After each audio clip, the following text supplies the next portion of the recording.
Hey there, Drowsy Historian here. Tonight you're standing on the edge of a long concrete runway during the Cold War era, where sleek experimental aircraft rest under floodlights, and the air smells faintly of fuel and fresh paint. This is a world officially at peace, yet quietly tense, shaped by rivalry, innovation, and the belief that the future can be tested one flight at a time.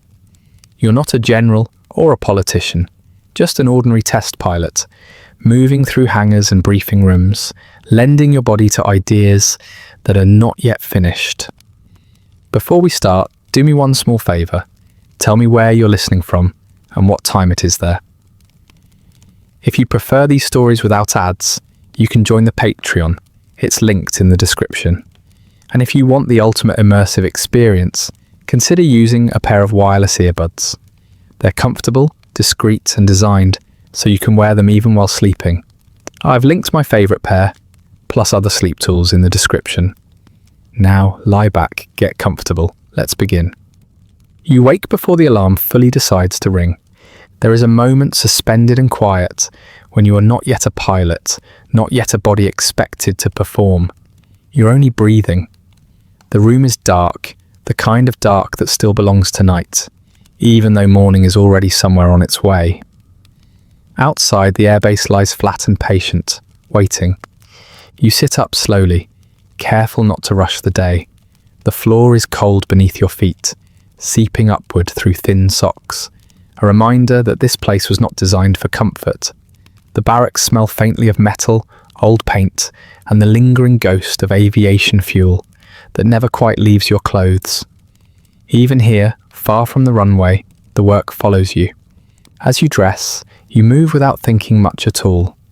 Muscle memory carries you forward. The flight suit hangs heavier than ordinary clothing, as if it already knows what it will be asked to endure. You zip it up and feel enclosed, wrapped in a layer meant to protect you from fire, wind, and the sudden realization that something has gone wrong. The fabric whispers as you move, a soft sound that feels almost respectful, like it understands the stakes. Outside, the airbase is quiet in a way that feels deliberate. This early, there is no urgency, no shouting, no engines screaming for attention. The Cold War prefers its danger understated. The concrete stretches wide and empty, pale under the faint glow of runway lights that have not yet been turned off. They shine even though there is no traffic, because they always do. Preparedness here is constant, even when nothing is happening. You walk toward the hangars, your breath visible in the cold air. Each step echoes softly, swallowed by distance. Somewhere far away, a door closes. Somewhere closer, metal ticks as it cools from yesterday's tests. The world is full of small, ordinary sounds that feel oddly precious because they belong to a moment before everything accelerates. This is the hour you regret the most, though you do not always admit it. Not because anything bad has happened yet, but because everything still could. Dawn has not arrived to distract you with colour or warmth. The darkness leaves space for thought, and thought has a way of lingering too long. You think about how quiet the war is. No gunfire, no marching armies, just calculations, rivalries, and machines pushed past what anyone is entirely sure they can handle. You are part of that quiet conflict, strapped into its experiments, lending it your heartbeat and your reflexes. History will not remember your name, but it will remember the aircraft, or at least the data it produced. The hangar doors loom ahead, tall and heavy, silhouettes against the slowly lightening sky. Inside waits the aircraft, still asleep in its own way. It does not look dangerous when it rests like this. It looks incomplete, almost vulnerable, wires tucked away, panels bolted shut with a confidence that might be slightly overstated. You have learned not to trust appearances. As you enter the hangar, the smell changes immediately. Fuel, oil, warm metal, and something sharper you can never quite identify.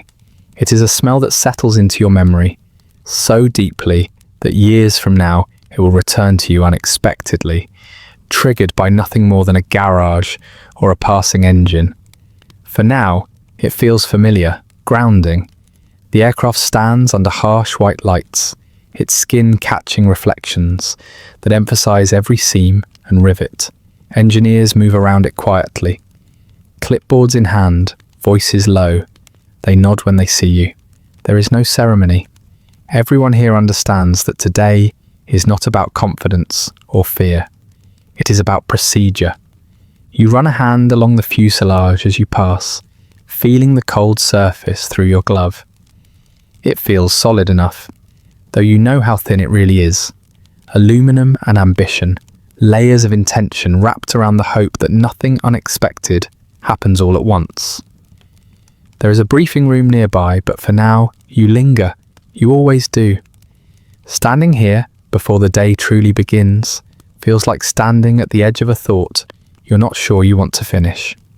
The sky outside is beginning to soften, the black easing into deep blue.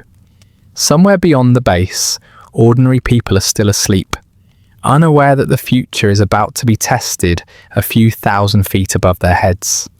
You imagine them waking later, making coffee, reading newspapers filled with confident headlines about progress and superiority. None of those words mention the quiet hours before dawn, when the cost of that progress puts on its boots and walks across cold concrete. Eventually, you head toward the briefing. The room is small, functional, lit by fluorescent lights that flatten everything into the same tired shade. Charts are pinned to the walls, diagrams of airflow, stress points, projected outcomes. They look precise, reassuring even. You have learned that precision does not always translate into safety. The briefing itself is calm. Voices remain steady. Numbers are discussed as if they are polite guests rather than warnings. There are no raised concerns, only acknowledgements. You listen, nodding when appropriate, absorbing what you can, while knowing that once you are airborne, most of this will feel very far away. Afterward, there is coffee, thin, bitter, and too hot at first. You drink it anyway. It warms your hands more than anything else. Someone makes a small joke, dry and understated. You smile. Humour here is quiet, almost shy, never daring to ask for too much attention. As you walk back toward the aircraft, the sky finally begins to glow at the horizon. Pale orange bleeds into blue, softer and almost gentle. It is beautiful in a restrained way, the kind of beauty that feels accidental rather than designed. You pause for just a second to watch it. You do not know why. Maybe it is habit, maybe it is instinct. The regret creeps in slowly, not as fear, but as weariness. A sense that this work asks for more than it gives. That progress, for all its promise, does not pause to check if you are ready. You strap yourself into experimental aircraft, knowing each flight might be your last. And yet you show up. You always do. You climb the ladder into the cockpit, settling into the seat that fits you perfectly and not at all. The harness tightens across your chest. Instruments surround you, waiting to come alive. You place your hands where they belong, fingers resting lightly, respectfully. The sun has not reached the runway yet. The world is still in between. And for a moment longer, so are you.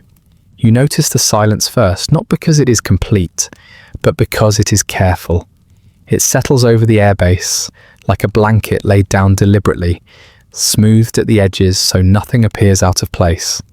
This is a world that insists it is calm. Officially, nothing is wrong. No bombs fall here, no sirens scream. The war, if it can even be called that, prefers to hum rather than shout. As you sit in the cockpit, switches coming alive one by one, the aircraft responds with restrained obedience. Lights glow softly, gauges twitch awake. Everything seems willing, almost polite. The machine does not protest, it never does at first. The danger of this era has learned to wait patiently, to present itself as progress rather than threat. Outside the canopy, the runway stretches forward in quiet confidence. the sun still lingers below the horizon, and the light remains pale, uncertain. It feels appropriate. This conflict thrives in uncertainty. It exists in documents, in whispered comparisons of range and speed, in carefully worded briefings that avoid saying what everyone understands. You are not here to fight an enemy you can see. You are here to outrun an idea. The radio crackles softly, voices calm and unhurried. There is no urgency in them, because urgency would suggest fear. Fear is discouraged. Fear complicates things. Instead, everything is framed as routine. Another test, another data point, another necessary step forward. You taxi slowly, the aircraft rolling with a restrained grace that feels almost reassuring. The ground crew moves with practiced efficiency, their gestures economical, their faces unreadable. They do not linger. Lingering invites thought, and thought invites doubt. The Cold War does not reward doubt. As you wait at the end of the runway, engines idling, you become aware of how little noise the world is making. No birds, no distant traffic, just the low, steady presence of machinery preparing itself. It is a quiet so complete that it feels curated, as if someone decided long ago that this is how danger should sound. You think about the word peace, how often it appears in speeches and newspapers. Peace, they say, because no one is shooting. Peace because cities still stand. Peace because the worst has not happened yet. From up here, peace feels more like an agreement to wait, an understanding that everything is aimed, loaded and ready, but no one wishes to be blamed for starting the noise. The engine note deepens as you advance the throttle, not dramatically, just enough to feel the aircraft lean forward with interest.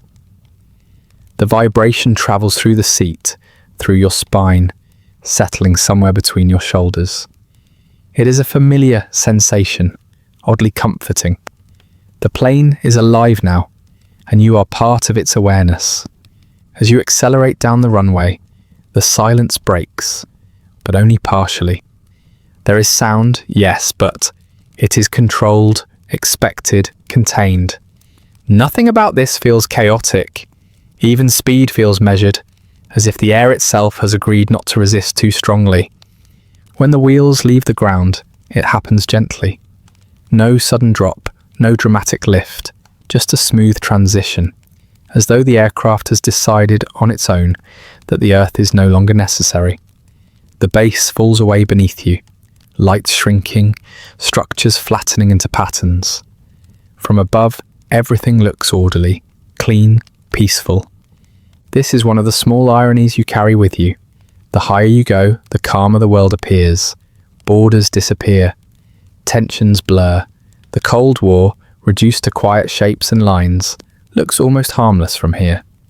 It is easy to forget that entire strategies, entire fears, are wrapped around moments like this. The sky grows lighter as you climb, the sun finally beginning to show itself, spreading thin gold across the horizon. The aircraft slices through layers of cold air, each one slightly different from the last. You feel it in subtle shifts, in the way the controls respond, just a fraction slower or faster than expected. Somewhere inside the fuselage, instruments record everything. Temperatures, pressures, stress. They do not care how you feel. They do not register the way your jaw tightens when something feels slightly off, or how your breathing slows when everything seems to be holding together. They are faithful, indifferent witnesses. You are aware, in a distant way, that people far away are making plans based on what you are doing right now. Offices filled with maps and models. Men in suits discussing capabilities and deterrence. They speak of balance, of stability, of preventing catastrophe through superiority. They rarely speak of the quiet moments, when a single pilot listens closely to an aircraft that has not yet decided whether it agrees with its own design.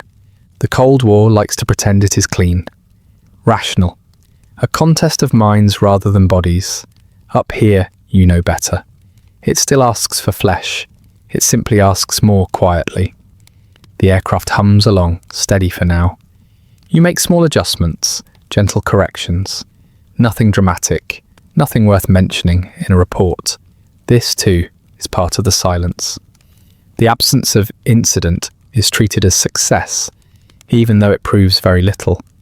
You glance at the horizon, then back to the instruments. The sky is vast, indifferent, offering no guidance. You are aware of how alone you are, despite the voices on the radio, despite the bass far below. If something goes wrong, it will do so without announcement. The Cold War does not believe in warning shots. There is a strange comfort in this realization. Knowing where you stand, even when that place is precarious, can feel steadier than pretending otherwise.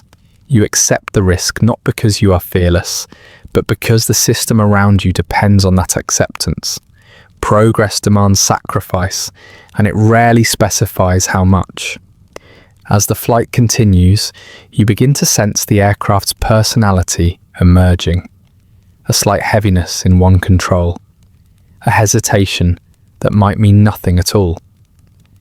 These are the details that never make it into public narratives. They are too subtle, too human, and yet they are where the real story lives. The sun climbs higher now, illuminating the wings, casting sharp shadows along the fuselage. The aircraft looks beautiful in this light, sleek and purposeful. It would photograph well.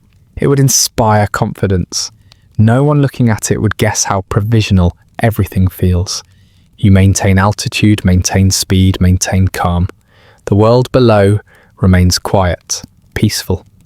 The war continues anyway, measured not in explosions, but in margins and tolerances, in what can be pushed a little further without tearing apart. Eventually, the hum of the engine blends with your own thoughts, forming a steady background that feels almost soothing. This is the danger of the gentle silence. It invites you to relax, to believe that nothing will happen simply because nothing has happened yet. And so you remain alert, suspended between sky and intention, moving through a conflict that insists on whispering rather than shouting, knowing that the quiet itself is part of what you may one day regret. The aircraft settles into its rhythm as you guide it through the sky, and gradually your attention narrows, drawn inward toward the cockpit itself. The outside world fades into something distant and abstract. Up here, everything that matters is within arm's reach. Switches, dials, levers, each one small, each one carrying expectations far heavier than its size suggests. This machine was never meant to feel familiar. Even now, as it carries you forward with measured steadiness, it resists becoming ordinary. The cockpit does not feel lived in. It feels provisional, as though someone might still arrive with a pencil tucked behind an ear and suggest moving a gauge slightly to the left. You are seated inside a conversation that is still ongoing. Your hands move almost on their own, adjusting, confirming, monitoring. There is comfort in this repetition. The motions ground you, keep your thoughts from drifting too far. You have learned that drifting is dangerous, not because it leads to panic, but because it invites assumptions. And assumptions have a habit of breaking apart at altitude. The harness presses firmly across your chest and shoulders. It is tight enough to remind you that you are restrained, but not tight enough to feel protective. You are held in place the way a question mark is held on a page, suspended between certainty and doubt. The seat beneath you is engineered to absorb forces that no one likes to describe out loud. It feels solid. That is all you ask of it. This aircraft exists because someone believed an idea could be made faster, higher, stronger than what came before. It exists because sketches were convincing, because equations balanced, because simulations suggested success more often than failure. What it has not yet done, at least not enough times to inspire trust, is exist as a proven thing. You are here to help with that transition, from idea to artifact, from promise to precedent. The canopy seals with a muted sound that feels final in a way paperwork never does. The glass curves around you, slightly distorting the world beyond it. The sky looks farther away through it, more remote. You feel enclosed now, not trapped exactly, but committed. The option to casually change your mind has passed without ceremony. Inside the cockpit, the air smells faintly recycled, tinged with the lingering trace of fuel and warm electronics. It is a smell you associate with focus, with long hours spent listening to machines breathe. Outside, the wind slides past the fuselage, unseen and unbothered by human intention. As you make another series of checks, you are aware of how much trust is embedded in this process. Trust in the engineers who designed the systems. Trust in the technicians who assembled them. Trust in the idea that enough careful thinking can compensate for the fact that no one has ever done this quite this way before. You think about how little of that trust is visible from the outside. To anyone watching from the ground, you are just a pilot in a sleek aircraft, performing a task that looks effortless. They cannot see the layers of uncertainty hidden beneath the paint. They cannot hear the quiet questions that ride alongside the engine's hum. The controls feel responsive, though responsive is a generous word at this stage. They feel willing, curious.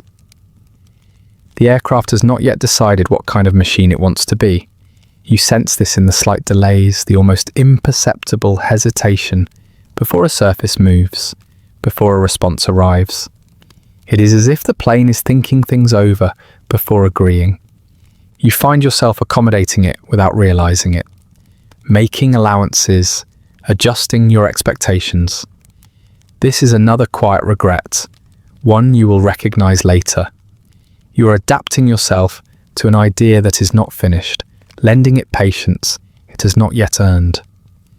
There is a certain absurdity to the situation that you rarely acknowledge while it is happening. Entire nations balance their confidence on aircraft like this, on whether they can be made reliable, predictable, dominant. And yet at this moment, it all comes down to you sitting in a narrow seat, listening carefully for anything that sounds wrong. The radio remains calm. Voices check in, check off, maintain their measured cadence. They sound far away, filtered through layers of protocol and professionalism. You respond when required, your own voice steady, almost detached. You have learned to sound like someone who belongs here, even when you are not entirely convinced. As the aircraft moves through different attitudes and speeds, you feel its character emerge more clearly. There is a stiffness in one axis, a lightness in another. These are not failures, not yet. They are tendencies, personalities, the kind of details that do not alarm engineers, but do make pilots adjust how they breathe. You think about how strange it is to call this progress, to strap a human body into a machine that is still negotiating its relationship with physics, and to call the result advancement. There are safer ways to learn, slower ways, but speed has its own authority. In this era, speed feels like virtue. Your thoughts drift briefly to others who have sat in similar seats in other years, in other aircraft. Names you know, names you only half remember. Some of them walked away from these ideas, some of them did not. Their experiences are folded into this one, invisibly present, like fingerprints beneath fresh paint. The aircraft continues to behave itself. For now, you make notes mentally, small observations to pass along later. You imagine them being translated into diagrams, into revised tolerances, into future designs that will feel a little more confident, a little less tentative. You wonder, not for the first time, whether those future pilots will feel any gratitude toward the bodies that made their work safer. There is a quiet tiredness that settles over you as the flight progresses. Not physical exhaustion, but something subtler. A fatigue that comes from maintaining constant awareness, from never fully relaxing into the machine beneath you. You are always slightly ahead of the aircraft, anticipating, compensating, ready to intervene. This is where regret begins to take shape, though it remains gentle for now. Not sharp enough to hurt, just heavy enough to notice. The realization that you are lending your nervous system to an experiment that will move on without you once it has learned what it needs. The sky outside remains vast and indifferent. The sun is higher now, its light stronger, glinting off the wings. The aircraft looks confident from this angle, slicing cleanly through the air. Appearances, are persuasive. They are also unreliable. You adjust your posture slightly, easing tension from your shoulders. The harness shifts with you, accommodating but unyielding. You are secure in the technical sense. Emotionally, you float somewhere between focus and resignation. As the flight continues, you settle into a rhythm with the machine. Not trust exactly, but familiarity. You learn how it prefers to be handled, what it tolerates, what it resists. This mutual understanding feels almost intimate, though you know it is temporary. The aircraft will be modified, adjusted, improved. You will remain the same. There is no dramatic moment, no sudden realization, just the slow accumulation of awareness. You are not simply flying an aircraft. You are wearing an idea wrapped tightly around your body, relying on it to hold together long enough to justify its existence.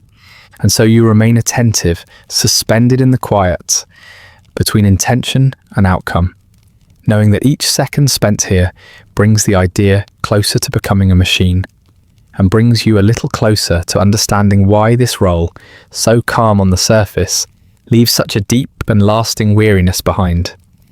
The longer you remain inside the aircraft, the more your senses adjust, narrowing their focus until only a few details truly matter. Sound, vibration, and smell. The scent inside the cockpit deepens as the flight continues, growing warmer, more present as systems settle into steady operation. Aviation fuel lingers beneath everything, sharp and unmistakable, softened slightly by heated metal and the faint chemical note of new paint that has not yet fully cured. It is a smell that belongs to places still becoming themselves. You breathe it in without meaning to, slowly, evenly, the way you have trained yourself to breathe when concentration matters. The scent does not alarm you. It never has. If anything, it reassures you. It smells like work being done, like purpose, like a machine that has not yet learned how to hide what it is made of. The cockpit is sealed, but not perfectly. Air circulates, carrying with it traces from deep inside the aircraft. Wiring insulation warming under load. Lubricants responding to pressure. Metal expanding, contracting, adjusting itself to forces it has only recently been introduced to. Every smell is information, whether anyone admits it or not. You learn to notice changes, a hint stronger than before, something slightly sweeter or sharper than it should be. These details rarely make it into official checklists, but they live permanently in your awareness. Long before a gauge moves, long before an alarm thinks to speak, the air tells you a story. The scent reminds you of the hangar in the early morning, of walking beneath bright lights while the aircraft rested in silence. Fresh paint still clung to certain panels then, glossy and unblemished, making the machine look newer than it truly was. Paint is good at disguising uncertainty. It smooths over seams, hides adjustments, makes unfinished things appear confident. Up here, warmed by speed and friction, the paint gives itself away. It releases faint traces of itself into the air. A quiet confession that this aircraft has not yet settled into permanence. You find that oddly fitting. Nothing about this role feels permanent, no matter how much effort is spent pretending otherwise. The fuel smell, stronger now, carries a different weight. It is older, more familiar. Fuel smells the same whether the year is optimistic or anxious, whether the aircraft is revolutionary or already obsolete. It has no allegiance to ideology.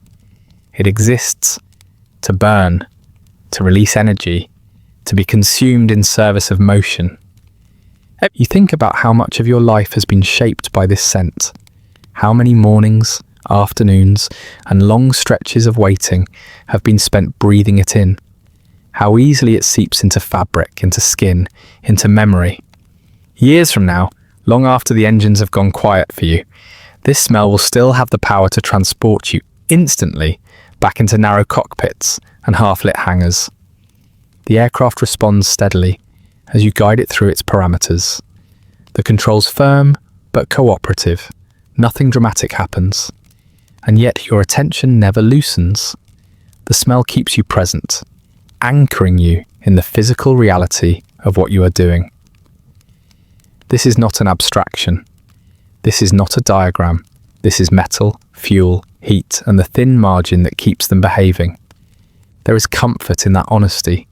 The Cold War wraps itself in clean language and measured phrases, but the machines at its center are brutally straightforward. They either work or they do not. They either hold together or they fail. The smell inside the cockpit refuses to let you forget that. As the aircraft maintains its course, the warmth increases slightly. Not enough to be concerning, just enough to be noticeable. You adjust airflow, monitor readings, and let the system find its balance. The scent shifts again, subtly, as if responding to your attention. You imagine the engineers would appreciate this moment if they could feel it the way you do. They understand numbers, you understand atmosphere. The irony is not lost on you. The most advanced aircraft of its time still announces itself through smells that feel almost primitive, burning, heating, reacting. For all the talk of progress, nothing about this process feels particularly modern. It feels ancient, like fire contained and guided, barely persuaded to serve. Your thoughts drift briefly to the idea of safety, how it is discussed, how it is promised. Safety briefings mention redundancies, tolerances, margins. They rarely mention scent. They rarely acknowledge how often survival begins with noticing something that does not belong. The smell of fuel and new paint represents both reassurance and warning. It tells you the aircraft is alive, functioning, present. It also reminds you how easily that balance could shift, how thin the barrier is between controlled combustion and something far less manageable. You find yourself oddly grateful for the smell. In a cockpit filled with instruments and procedures, it feels like something honest, something that has not been polished for presentation. It is there whether anyone wants it to be or not.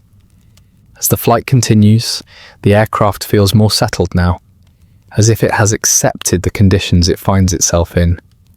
The controls feel slightly more predictable, the vibrations smooth out, just enough to suggest cooperation rather than resistance. You allow yourself a fraction of relief, though you are careful not to call it trust. The scent remains constant, steady in its presence. It no longer demands attention, but it does not fade either. It becomes part of the background, like the hum of the engine or the pressure of the harness against your shoulders. You are immersed in it, wrapped in the byproducts of innovation. You think briefly about how strange it is that this environment feels normal to you now, how easily the human mind adapts to conditions that once would have felt overwhelming. The smell that might alarm someone else barely registers as unusual. It is simply part of the work, and yet beneath that familiarity, a quiet awareness persists. This comfort has been earned at a cost, yours and others. Each improvement, each refinement, carries with it the residue of risk. The scent inside the cockpit is not just fuel and paint. It is the lingering presence of everything that has been tested, strained, and sometimes lost along the way. The aircraft continues forward, slicing through air that remains indifferent to human ambition. The sky offers no commentary. The ground below remains distant and unconcerned. Inside the cockpit, surrounded by smells that speak of motion and vulnerability, you remain attentive, steady, resigned. This is where regret takes on a new texture. Not fear, not panic, just the understanding that you have become comfortable inside environments that are never meant to be gentle. that progress has taught you to breathe in risk until it feels like home. The scent stays with you as the flight carries on, a quiet companion, reminding you that even in moments of apparent calm, you are surrounded by forces that require constant respect. And as long as that smell remains, you know exactly where you are. Inside the machinery of an era that prefers its dangers subtle and its sacrifices quietly absorbed into the air. The voices come through your headset with a practiced smoothness, each word chosen for its ability to reassure without promising too much. They sound unhurried, even gentle, as if time itself has agreed to slow down for this conversation. You listen carefully, though you already know that most of what matters will never be said outright. The briefing unfolds like a careful dance around uncertainty. Possibilities are acknowledged, but only in broad shapes. Risks are mentioned, but always softened, wrapped in language that keeps them from feeling too sharp. Nothing is denied exactly. It is simply arranged so that the unknown feels manageable, neatly folded into acceptable margins.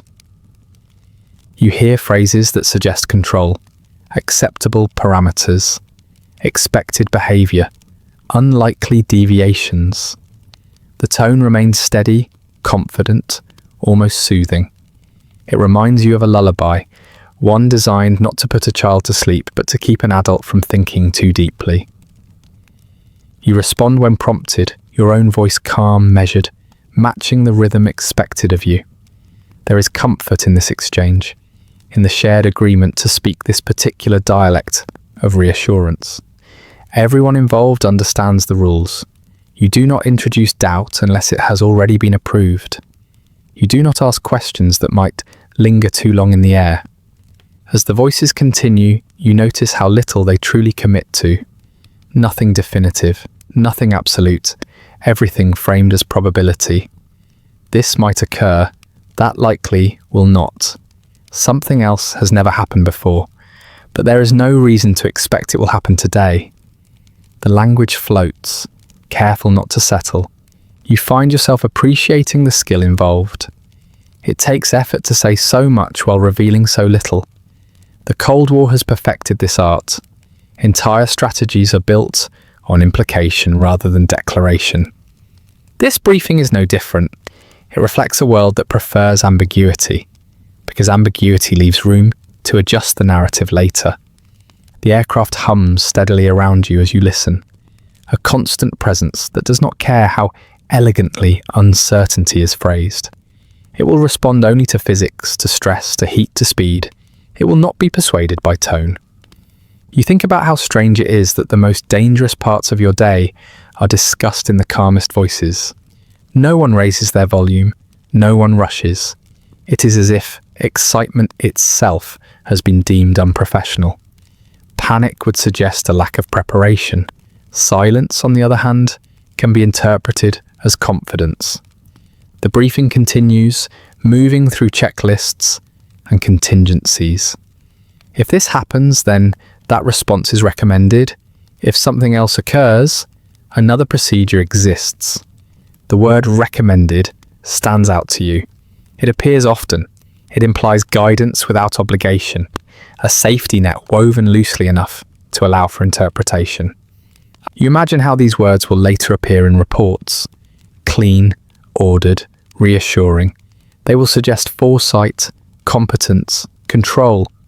They will not capture the way your fingers tighten slightly around the controls when something feels off, or how your breathing changes when the aircraft hesitates for just a fraction of a second longer than expected. The voices pause occasionally, allowing space for acknowledgement. You provide it as required. There is a ritual to this exchange, a rhythm that has been refined over countless flights. It creates the impression of partnership, of shared responsibility. In practice, you know how it will unfold.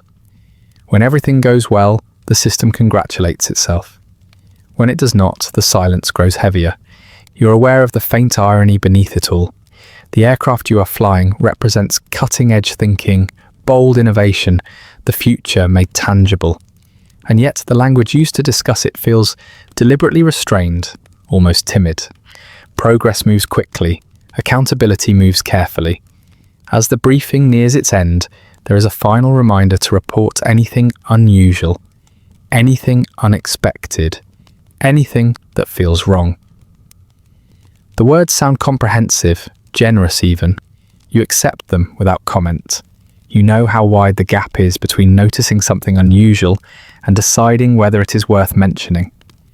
The radio quiets again, leaving you alone with the steady presence of the machine and your own thoughts. The silence that follows the briefing feels heavier than the briefing itself. It is in this quiet that the unsaid details settle. You consider what was not mentioned, the fact that this aircraft has only flown a handful of times, the way certain components are still being evaluated, the reality that some questions will only be answered by pushing things a little too far. These omissions are not accidental. They are part of the design. The Cold War thrives on this kind of communication. Speak calmly, avoid extremes, let risk exist without naming it too directly. This approach keeps everything moving forward without forcing anyone to confront the full cost all at once. You glance at the instruments again, checking readings that remain within their expected ranges. Everything appears normal. That word, normal, has become surprisingly flexible over the years. It stretches to accommodate a great deal of uncertainty. There is a faint, almost absurd comfort in the predictability of the briefing's tone. No matter how experimental the aircraft, no matter how novel the conditions, the voices always sound the same. Calm, professional, slightly distant. It is as if they are speaking from a place where consequences have already been filtered out. You think about the people on the other end of the radio. Some of them have flown, some have not.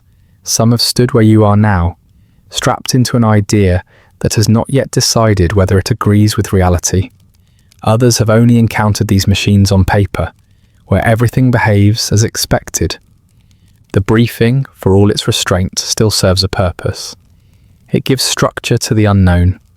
It creates the illusion of boundaries, even when those boundaries are theoretical.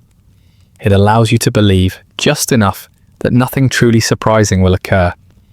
And yet, beneath that belief, a quiet understanding remains. The most important moments of this flight will not be announced in advance. They will arrive without ceremony, disguised as small deviations, subtle changes, things that do not quite align with the expectations laid out in calm voices. You settle back into the seat, the harness firm against you, and let the last echoes of the briefing fade. The aircraft continues forward, unbothered by language, uninterested in reassurance. It moves through air that does not care how carefully risks have been framed. This is where a regret deepens, though it still does not demand attention. It lingers quietly, shaped by the knowledge that when something truly matters, it will not be introduced politely. It will not arrive with context or explanation. It will simply be there, waiting for your response. For now, the voices have done their work. They have filled the space with calm, leaving you alone with what remains unsaid. You carry that silence with you as the flight continues, aware that this, more than any dramatic warning, is how danger is delivered here. Softly, reasonably, almost kindly, the aircraft begins to rise in a way that feels almost courteous, as though it does not wish to draw attention to the moment when gravity loosens its grip. The climb is smooth, deliberate, carefully managed. Below you, the ground stretches and thins, its familiar shapes flattening into patterns that feel less real with every second. Buildings become lines, roads soften into suggestions. Confidence follows them downward, not abruptly, but gradually, slipping away without protest. The air changes as you climb. It grows thinner, sharper, less forgiving. The engine adjusts, compensating automatically, but you feel the difference in subtler ways. In the way sound carries, in the way vibrations shift through the frame, in the way your own breathing becomes something you notice rather than something that simply happens. This altitude is not hostile. Exactly. It is indifferent. It offers no reassurance. It does not care whether the aircraft belongs here. It simply exists, waiting to see how well intention holds up against reality. You keep your movements small and precise. Every adjustment is measured. Nothing rushed, nothing wasted. The aircraft responds with a willingness that feels almost eager, as if it wants to prove itself. You know better than to be flattered. Machines do not care about approval. They care about limits.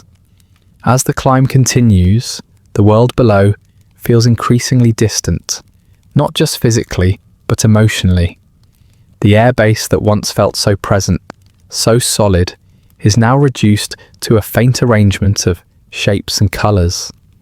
The people there have become abstractions. Their concerns feel quiet and far away. Up here, there is only the aircraft, the sky, and the narrow space where your awareness must remain.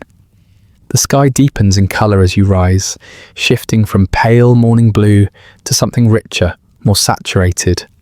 The sun glints off the wings, bright enough to make you squint for a moment before your eyes adjust. Light behaves differently at this height. Shadows sharpen. Reflections become more insistent. Everything feels exposed. You think about how altitude has always carried a promise of clarity. Climb high enough, and the world is supposed to make sense. Borders dissolve, problems shrink, perspective improves. It is a comforting idea and a misleading one. The higher you go, the more you realize how little perspective truly offers when the machinery beneath you is still unproven. The aircraft continues to perform within expected ranges. Instruments remain steady. Numbers stay where they should. And yet certainty does not return. If anything, it thins along with the air. This is not the kind of confidence that can be measured. It is something felt, or rather, something noticed by its absence. You become aware of how experimental everything still is. Not just the aircraft, but the assumptions that surround it. The belief that speed will solve strategic problems. That altitude equates to advantage. That technological superiority can substitute for stability. These ideas hover around you, unspoken but present, as much a part of the flight as the engine's steady output. The Cold War feels very close up here, not as a conflict, but as a mindset, a quiet insistence that more is better, higher, faster, farther, that the future belongs to whoever reaches it first. You are part of that reach, extending yourself upward into air that does not care who arrives first or why. As you climb, small sensations become more pronounced. The pressure of the harness across your shoulders, the way the controls feel just slightly different than they did lower down, the faint dryness in your throat, none of these are alarming. Together they form a picture of adaptation, of a body adjusting itself to conditions it was never designed for. You glance briefly at the horizon, then return your focus to the cockpit. The sky seems endless from here, layered and vast. It invites ambition. It also conceals consequences.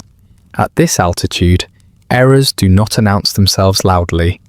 They begin quietly, disguised as minor deviations, easy to dismiss if you are not paying attention.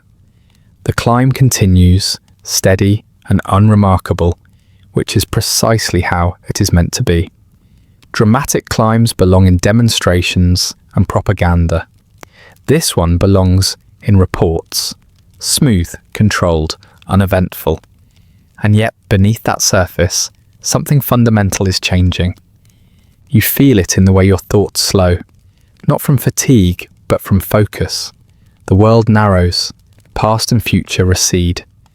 There is only this moment, this altitude, this combination of speed and lift that must be maintained. Certainty, you realize, is a luxury of the ground. Up here, everything is conditional. You are aware of the thin margin that keeps the aircraft climbing rather than settling back toward Earth. Lift balanced against weight, thrust against drag, each force precise, temporary, dependent on constant adjustment.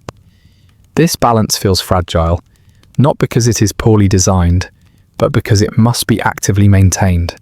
Nothing about it is passive. The irony is not lost on you. The Cold War sells itself as a stable equilibrium, a balance of power that keeps disaster at bay. Up here, you can feel how exhausting equilibrium truly is. It demands attention. It punishes complacency. It tolerates no distraction. The aircraft reaches its intended altitude and settles into a new rhythm. The climb eases, replaced by a steady, sustained flight. The engine note changes subtly, smoothing out. The controls feel lighter, more responsive. This is the environment the aircraft was designed for, at least in theory. In practice, you remain cautious. Theoretical comfort does not always translate into real-world reliability. You continue to monitor, to listen, to feel for anything that suggests disagreement between intention and execution. The ground below is now distant enough to feel abstract. You know it is there, solid and patient, but it no longer offers reassurance. If something goes wrong up here, the distance will matter. Time stretches differently at altitude. Reactions must be quicker. Decisions carry more weight. You notice how quiet it feels. The engine hums, the air slips past, but there is a stillness to the sky that feels almost sacred. It is the kind of quiet that invites reflection, whether you want it or not. Thoughts drift in uninvited. You consider how hope operates in this space, not the loud, optimistic kind, but a quieter version, experimental hope. The belief that things will hold together because they are supposed to, because enough intelligence and effort went into their design, because the alternative is too heavy to carry. This hope does not shout. It hums softly, like the engine, present but easily overlooked. You rely on it more than you admit. Without it, the climb would feel unbearable. The aircraft maintains its course, suspended between sky and earth, between promise and proof. You remain alert, steady, aware that certainty is something left behind with the runway. Up here, there is only trust measured moment by moment, adjusted continuously, never assumed.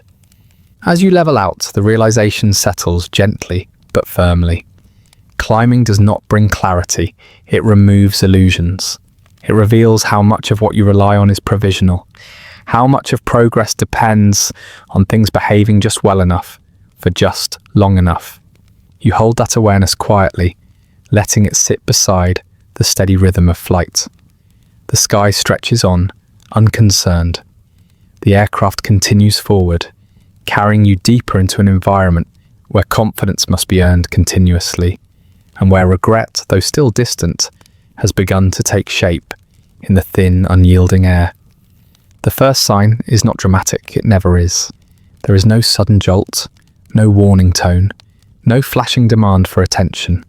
Instead, it arrives as a faint disagreement between what you ask for and what the aircraft provides. A hesitation so slight it could be blamed on imagination, on fatigue, on the way the air thins and thickens without apology. You notice it anyway. A vibration moves through the controls, not strong enough to alarm, but persistent enough to feel intentional. It is different from the steady hum you have grown accustomed to. This vibration has texture. It pulses unevenly, like a sentence interrupted halfway through. The aircraft is not failing. It is responding, reluctantly. You ease pressure on the controls, then reapply it gently, curious rather than concerned. The response improves, then slips again, just enough to remind you that agreement here is temporary. The plane is not refusing outright, it is questioning. Up here, this is how machines speak. The air around the aircraft is no longer uniform. Invisible layers slide past one another, each with its own temperature, density, and expectations. The aircraft moves through them the way a thought moves through doubt, adjusting constantly, correcting itself in ways that never quite feel finished. You feel these adjustments through your hands, your feet, your spine. The cockpit becomes a language you read with your body rather than your eyes. The vibration changes again, shifting its tone. You glance at the instruments, searching for confirmation, but they remain stubbornly calm. Numbers sit where they should. Needles hold steady. Everything insists that this is acceptable behavior. You have learned not to rely on that assurance alone. This is the space where regret quietly begins to sharpen. Not because something has gone wrong, but because something has begun to negotiate. The aircraft is no longer content to simply obey. It has opinions now, shaped by airflow, stress, and the subtle realities that never make it into design briefs. You adjust trim, small movements made with care. The vibration softens, then returns in a slightly different form, as if the aircraft is trying another approach. It feels like a conversation that has lost its polite tone, not hostile, just firm. There is a faint irony in how familiar this feels. Meetings on the ground are filled with disagreements too, but they are resolved with charts, compromises, and carefully worded conclusions. Up here, disagreement is physical. It shakes the seat, it hums through the controls, it does not accept persuasion. You listen more closely now, not just to the aircraft, but to the space around it. The sound of air slipping past changes subtly, rising and falling in pitch. The engine note remains steady, which is reassuring, but the overall harmony feels strained, as if the aircraft is working harder than it should for this particular moment. You realize how much of your attention has narrowed. The sky outside becomes peripheral. The horizon fades into something decorative. Everything that matters is contained within the frame of the canopy and the sensations traveling through your body. This is where the Cold War becomes personal, reduced to the interaction between one pilot and one machine. The vibration grows more insistent, then settles again, like a thought that refuses to be dismissed but agrees to wait. You allow yourself a slow breath, careful not to rush it. Panic would be unnecessary. Overconfidence would be worse. You think about how these moments will be described later. Phrases like minor oscillation or transient instability will be used. Clean phrases, neutral. They will not convey the way your jaw tightens or how your awareness sharpens until everything else feels distant. Language struggles with texture. The aircraft drifts slightly off the exact path you intended. Not enough to be dangerous, but enough to require correction. You apply it, and again the response is imperfect. Slower than expected, heavier. The plane is not misbehaving so much as it is asserting its own interpretation of the situation. This is the cost of flying ideas instead of finished machines. Ideas have opinions. They resist being forced into neat categories. They push back when reality challenges their assumptions. You make another adjustment, then another, working with the aircraft rather than against it. There is a rhythm to this exchange now, a back and forth that feels strangely intimate. You're learning each other's limits in real time. It is not comfortable, but it is honest. The vibration travels differently now, shifting from the controls into the seat, into the structure beneath you. It feels deeper, more structural, still not catastrophic, still within boundaries, but closer to the core of the aircraft's argument. You are aware of how alone you are with this conversation. The radio remains quiet, unless you choose to speak. The voices on the ground cannot feel what you feel. They will trust your words later, but for now, this understanding belongs to you alone. You consider whether to report what you're experiencing. The thought passes through your mind carefully, weighed and measured. It is not that you wish to hide anything. It is that you understand how easily subtlety is lost once translated into procedure. What you feel may sound insignificant. It may be categorized, minimized, filed away. For now, you choose to listen. The aircraft settles briefly, the vibration diminishing until it becomes little more than a memory. You allow yourself a small release of tension, though you remain alert. Experience has taught you that these reprieves are rarely permanent. They are pauses, not conclusions. As if in response to your attention shifting, the vibration returns, slightly stronger than before, accompanied by a faint change in the aircraft's behaviour. It is not dramatic, but it is clear. The plane is expressing discomfort, not failure. You adjust again, compensating instinctively. Your movements are smooth, practiced. There is no wasted motion. You have learned that overcorrection invites escalation. The aircraft responds begrudgingly, as though acknowledging your effort without fully conceding. This is where the work truly lives, not in the clean takeoffs or uneventful landings, but in these quiet arguments, held at altitude, far from witnesses. This is where data is born, shaped by tension and compromise. The Cold War depends on moments like this, though it rarely acknowledges them.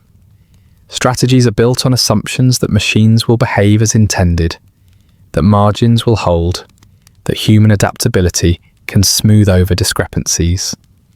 Up here, you feel the strain of those assumptions pressing gently but persistently against reality. Your thoughts slow, not from fear, but from focus. The world contracts into manageable pieces. You feel oddly calm, even as the aircraft continues to push back. There is a strange satisfaction in meeting resistance with attention rather than force. The vibration gradually lessens again, fading into the background hum. The aircraft seems to accept the current conditions, at least temporarily. You maintain your inputs, careful not to invite another objection. A quiet tiredness settles into your muscles, the kind that comes from sustained vigilance rather than exertion. You become aware of how much effort goes into making this look uneventful. How many small negotiations are required to keep everything appearing smooth. This is one of the quieter regrets you carry, the knowledge that when these machines eventually behave flawlessly, when they fly without complaint, the memory of these arguments will be erased. The struggle will be invisible. The cost will be absorbed. For now, though, the aircraft continues forward, subdued but not entirely convinced. You remain attentive, listening for the next subtle disagreement, because you know, better than anyone else in this moment, that progress does not always announce its objections loudly. Sometimes it simply vibrates. The vibration fades into a tolerable background presence, not gone, but subdued, like a disagreement that has agreed to wait. In its place, your awareness shifts inward again, toward the things designed to keep you alive if patience fails. The seat beneath you presses firmly into your back, shaped carefully around a human form that engineers know too well can be broken. You feel it now in a new way, not just as furniture, not just as a place to sit, but as a promise, or perhaps a negotiation. The ejection seat occupies a strange position in your thoughts. It is meant to reassure, and in some ways it does. It represents planning, foresight, an acknowledgement that the aircraft might not always cooperate. Someone, somewhere, accepted that reality and built an answer into the design. That thought alone carries a certain quiet comfort, and yet the comfort is complicated. The seat is not designed to save you, not completely. It is designed to intervene at the last possible moment, after nearly everything else has already failed. It is an admission disguised as protection, a recognition that progress has limits, and that those limits are sometimes reached faster than expected.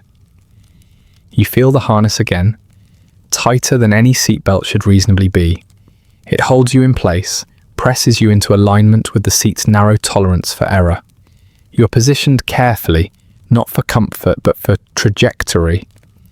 Everything about this system assumes violence as a possibility. Controlled violence, but violence nonetheless. There is a handle within reach, one you could find even with your eyes closed.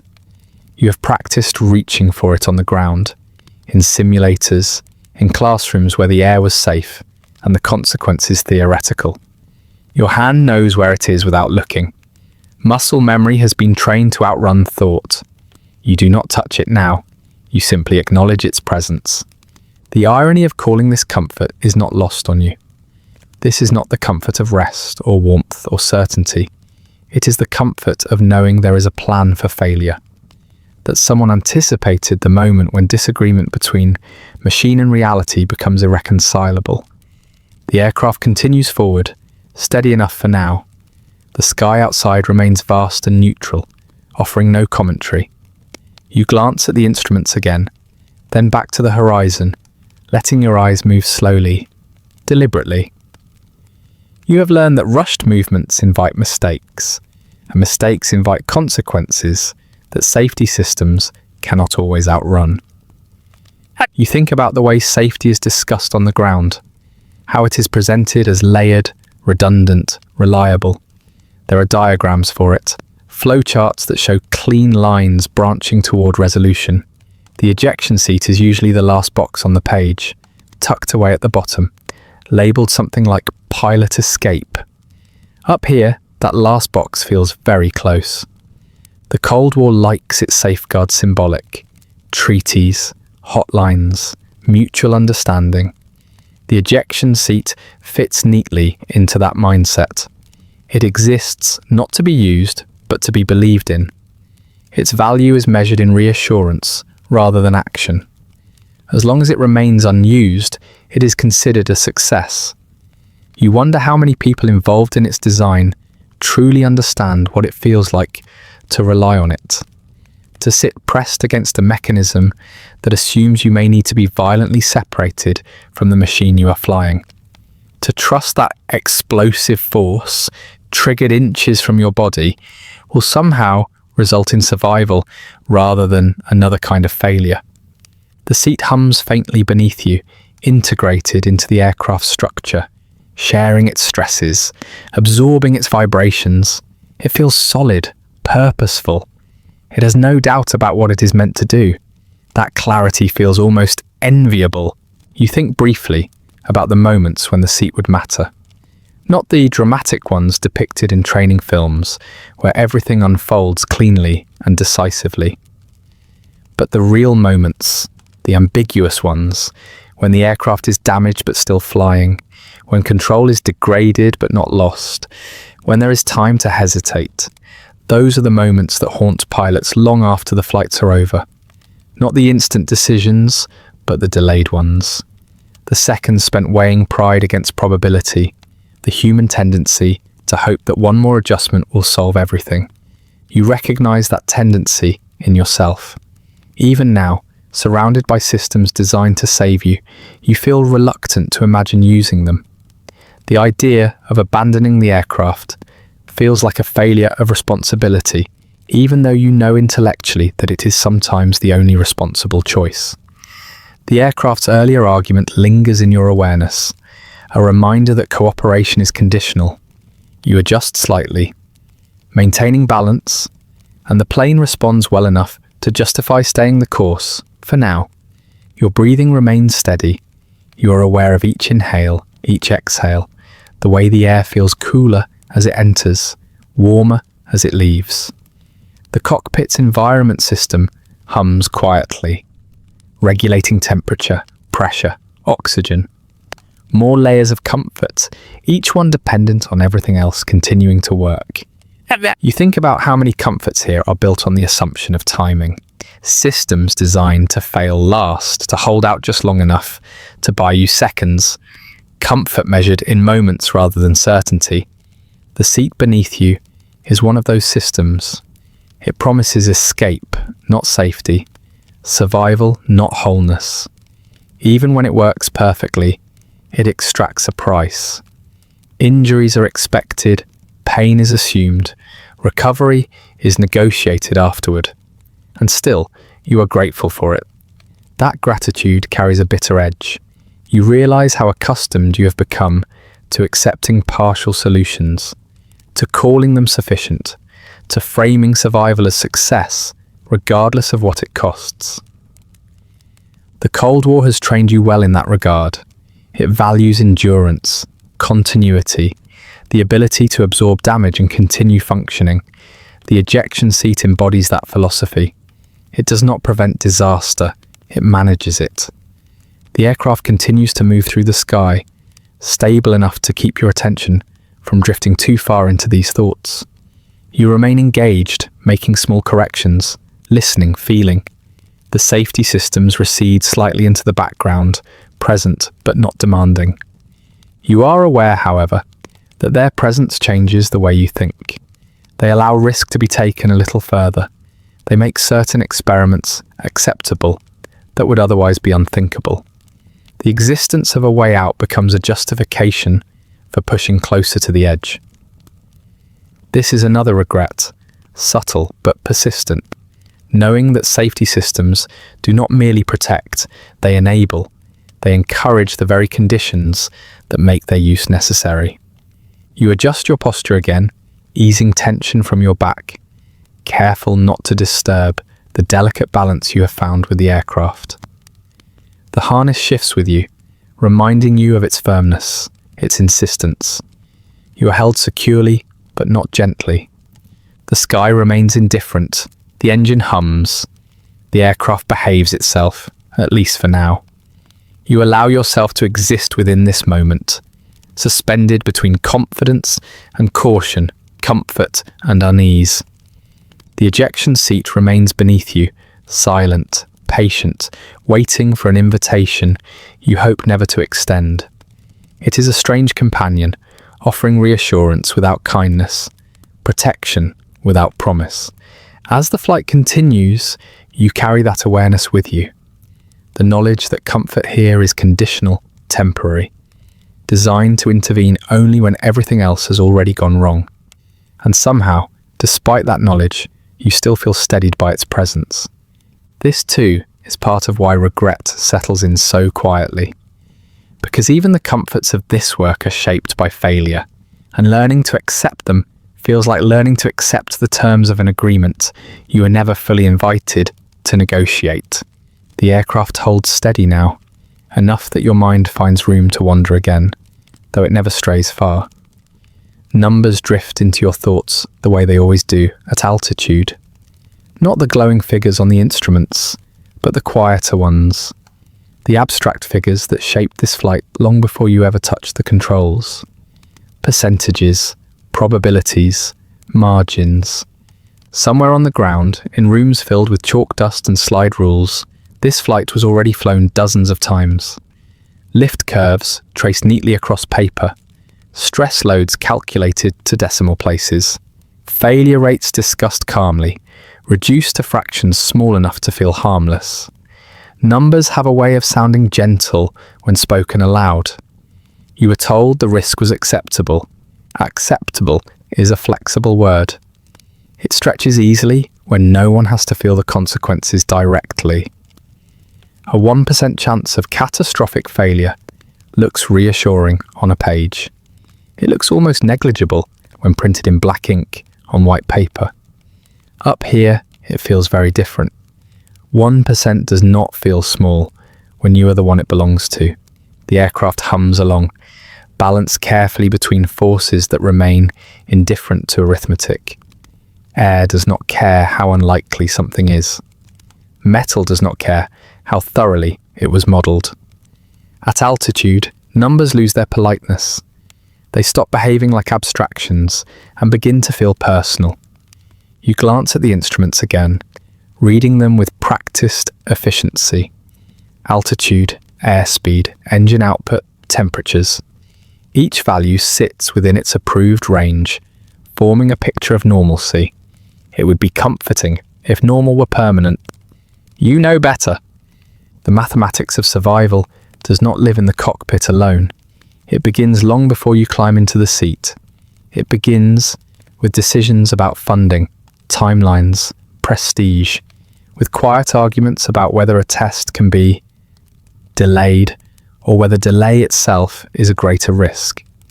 It ends, sometimes abruptly, with a pilot who trusted the numbers one time too many. You think about how rarely numbers acknowledge uncertainty honestly. They present themselves as final, authoritative. Yet every calculation here rests on assumptions. Assumptions about material strength, about airflow behaviour, about human response time. Each assumption is reasonable.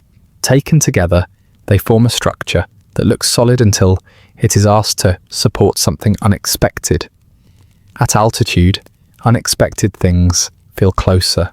You sense it in the way your body remains subtly tense, even when the aircraft behaves. Muscles never fully relax. Your awareness never settles completely. The math says you should be secure. Experience says safety is temporary. The Cold War depends heavily on mathematics. Entire strategies are built on calculations of reach, yield, retaliation. Deterrence itself is a numerical argument, a belief that certain numbers are so large they make action unthinkable. From the cockpit, that faith in numbers feels strangely fragile. You are part of that calculation too, though rarely acknowledged as such. A variable, a data point, a necessary input. Your survival is folded into probability curves, discussed as likelihood rather than certainty.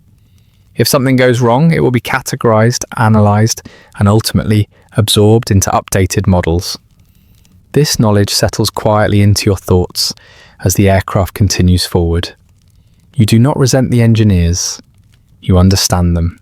You rely on their work, and yet you also understand the limitations of what they do. Numbers can describe the past. They struggle with the present. The air grows thinner as you maintain altitude. The horizon sharp and distant. The sky looks deceptively peaceful, an uninterrupted gradient of blue that suggests stability. You know how misleading that impression can be. Turbulence does not always announce itself visually. Neither does failure. You recall briefings where probabilities were mentioned in passing as reassurance rather than warning.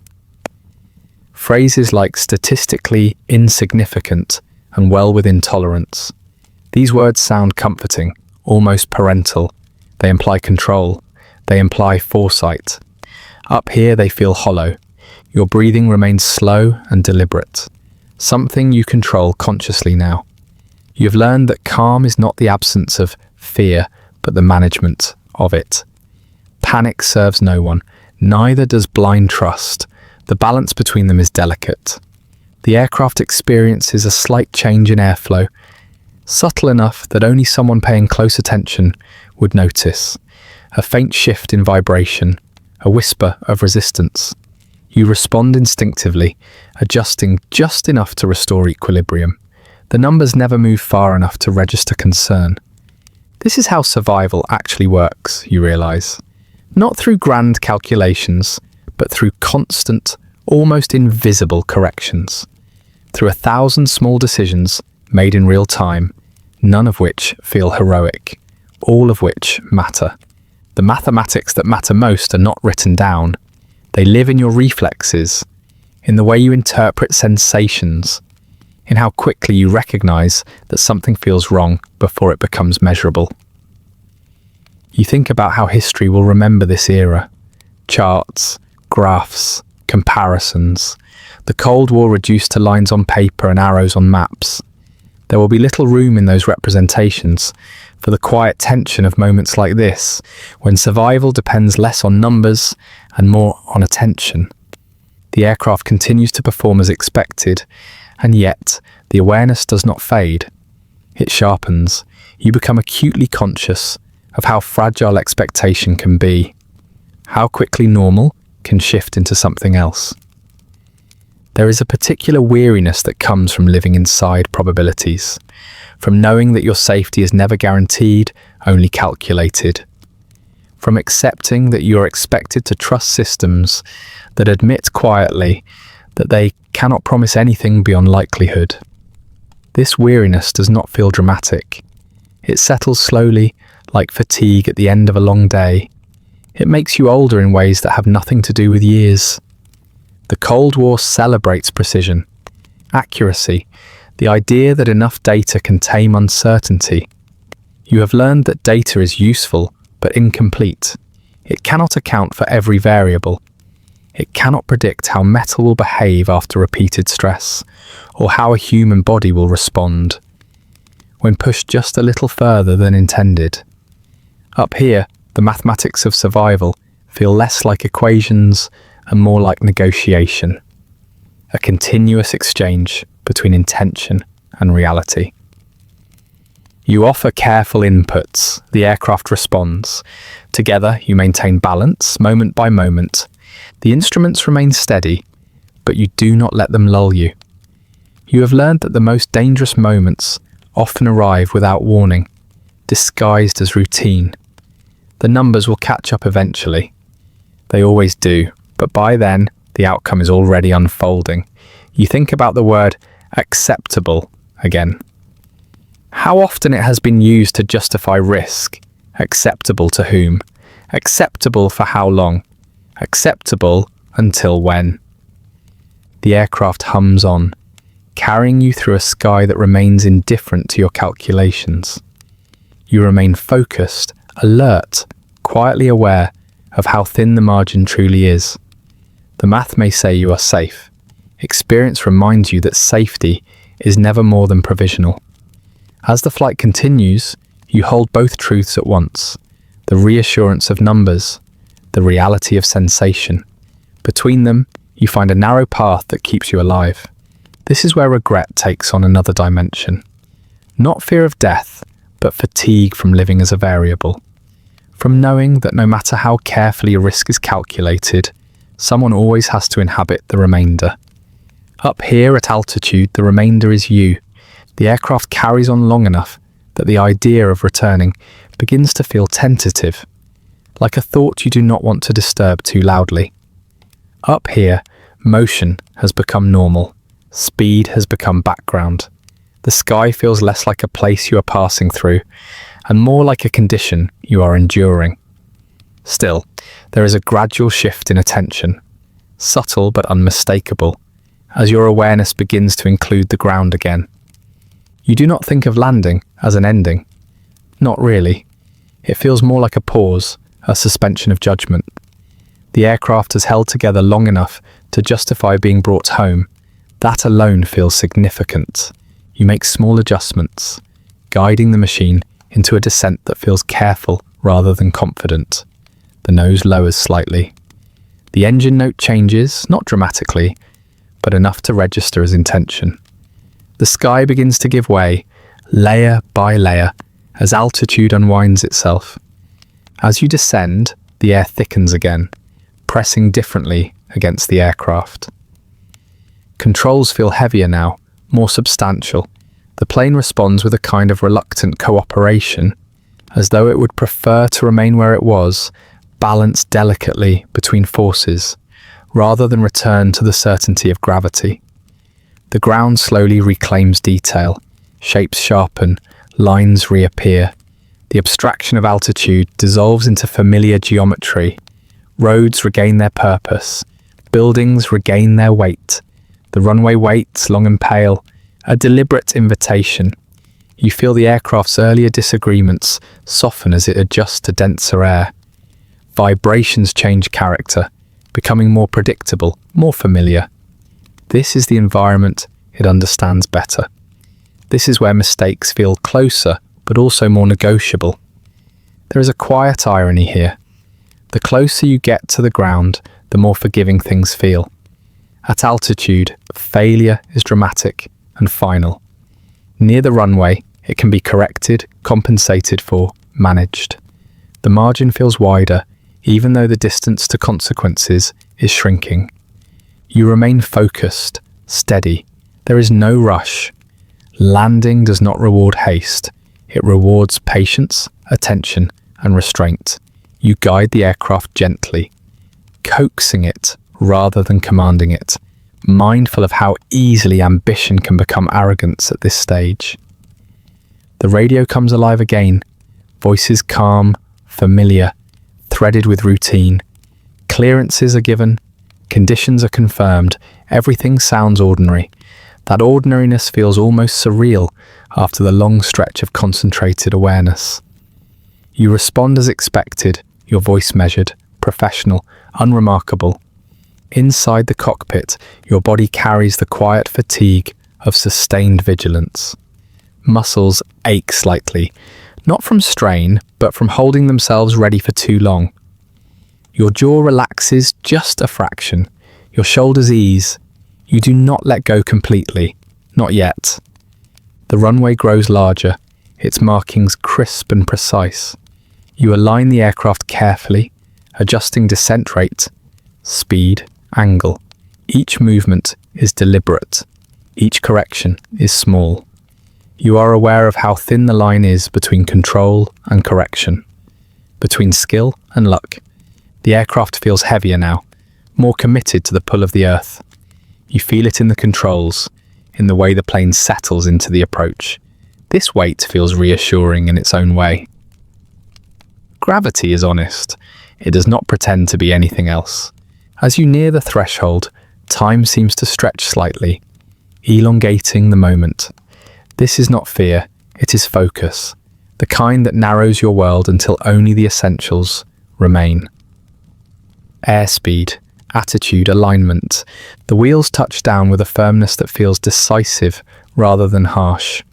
A brief jolt travels through the aircraft, through the seat, through your body.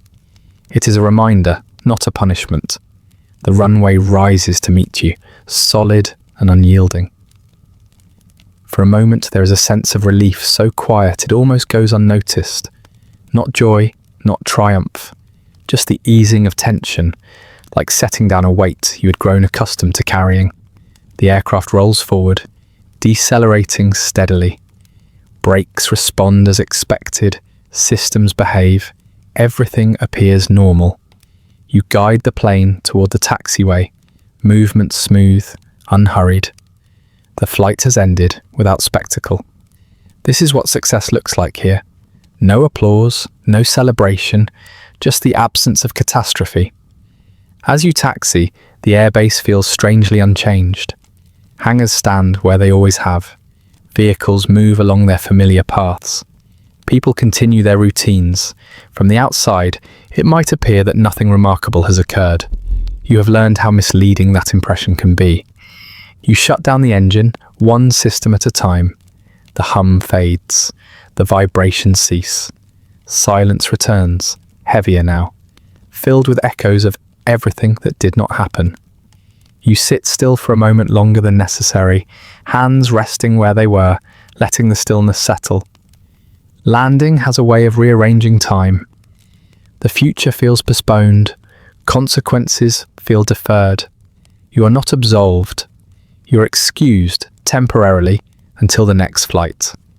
You become aware of how easily survival is mistaken for accomplishment. The aircraft did what it was asked to do. You did what was required of you. That is enough for today. Tomorrow, it may not be. As you climb down from the cockpit, the smell of fuel and warm metal greets you again, familiar and grounding. The aircraft rests quietly now, looking almost innocent in the daylight. It gives no indication of its earlier disagreements, no hint of how provisional its cooperation truly was. You walk away from it slowly, aware that the data it collected will outlive the sensations you felt. Charts will be updated, notes will be written, decisions will be made, the machine will be adjusted, improved, refined, you will be expected to return. This is where regret deepens in a way that is difficult to articulate. Not because you landed safely, but because landing feels like permission to continue. A temporary pardon granted by chance and preparation, working together just well enough. You understand now why landing feels less like victory and more like delay. The consequences have not disappeared. They have simply been rescheduled. As you move back across the concrete, the airbase no longer feels quiet. In the same way it did before dawn, it feels busy, purposeful, alive with plans. You are part of those plans, whether you wish to be or not. For now, you have been allowed to return. The runway has released you. The sky has let you go. And in that release, you recognize the truth that settles most heavily of all. Survival here is not a conclusion. It is a condition. One that must be renewed flight after flight until the moment it no longer is. The ground feels steadier than it did from above, though you know that steadiness is more psychological than real. Concrete has a way of convincing the body that danger has passed, even when the mind knows better. You move through the airbase with a looseness that was absent an hour ago.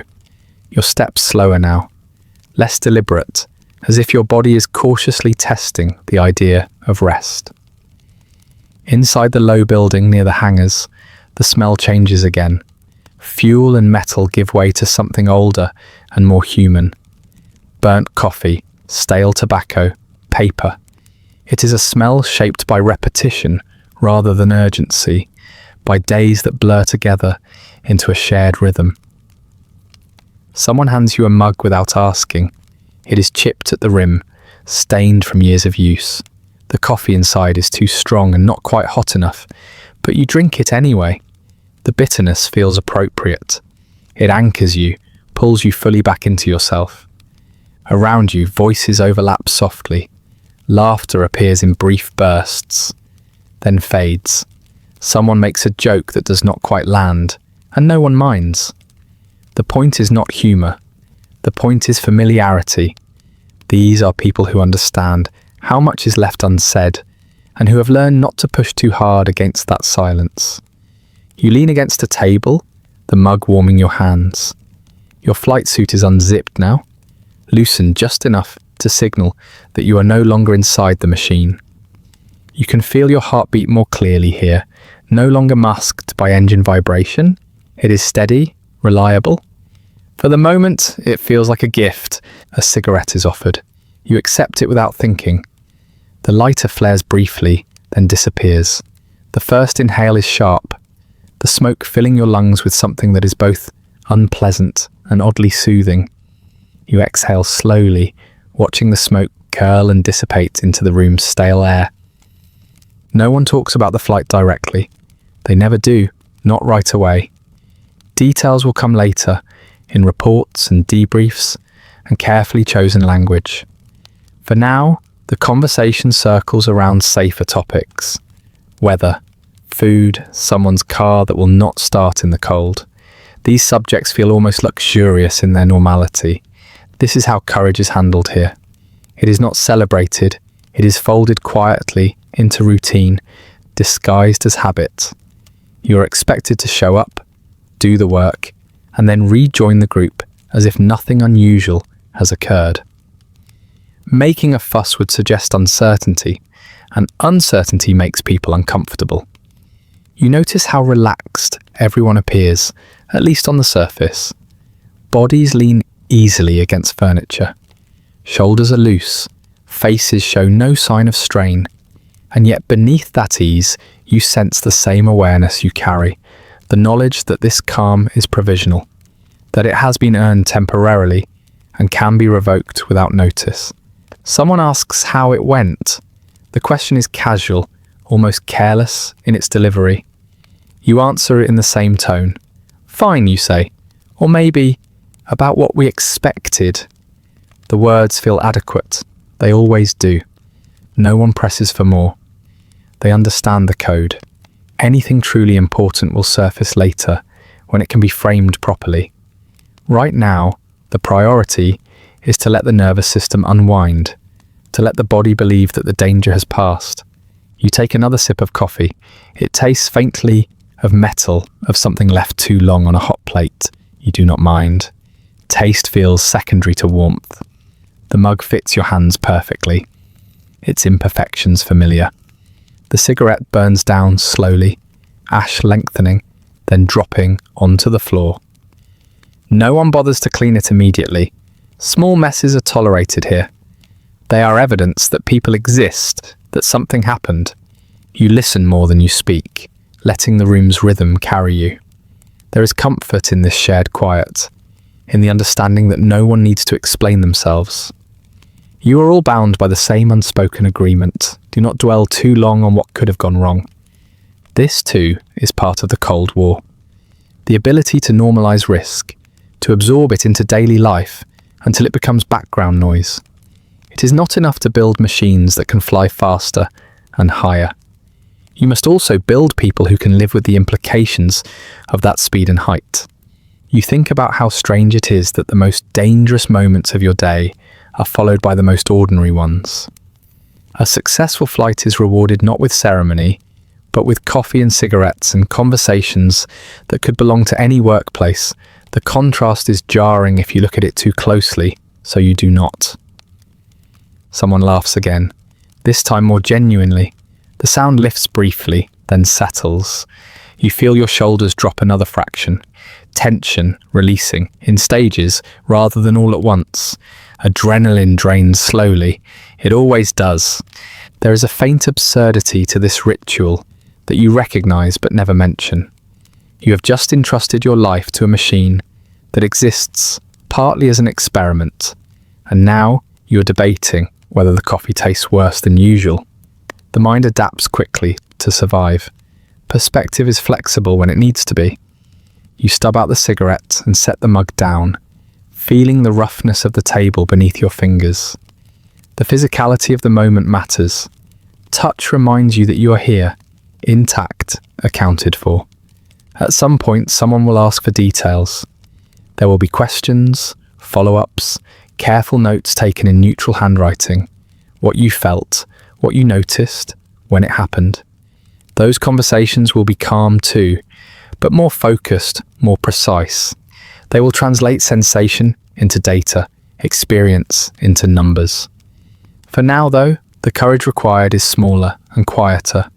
It lies in sitting here as if this is normal, in accepting that you will do this again, in letting yourself believe just enough that routine can protect you from thinking too hard about the future. You realize that this is where regret begins to change shape. It is no longer tied to fear or exhaustion. It settles into something subtler, a sense that bravery here is expected to be effortless, that acknowledging its cost would disrupt the fragile calm everyone relies on. The Cold War does not reward introspection, it rewards continuity. You sip your coffee again, already cooling, and feel that expectation settle comfortably around you. Outside, the aircraft sits quietly, already being examined, already becoming data. Soon enough it will be ready again, its earlier disagreements smoothed over or reclassified. Soon enough, you will be asked to climb back into another idea. For now, you remain here, grounded and surrounded by the familiar trappings of routine. Coffee, smoke, low voices, casual courage passed from hand to hand, like a mug that has outlived its original purpose. You let yourself rest inside this moment, knowing it will not last, knowing it is not meant to. This is how the work continues, not through grand speeches or visible heroism, but through small rituals that make the extraordinary feel manageable. And as you stand there, blending back into the ordinary rhythm of the bass, you understand one more reason regret lingers so quietly in this life. Because the courage required of you is never acknowledged as such. It is simply expected to be poured, lit and shared, one unremarkable break at a time.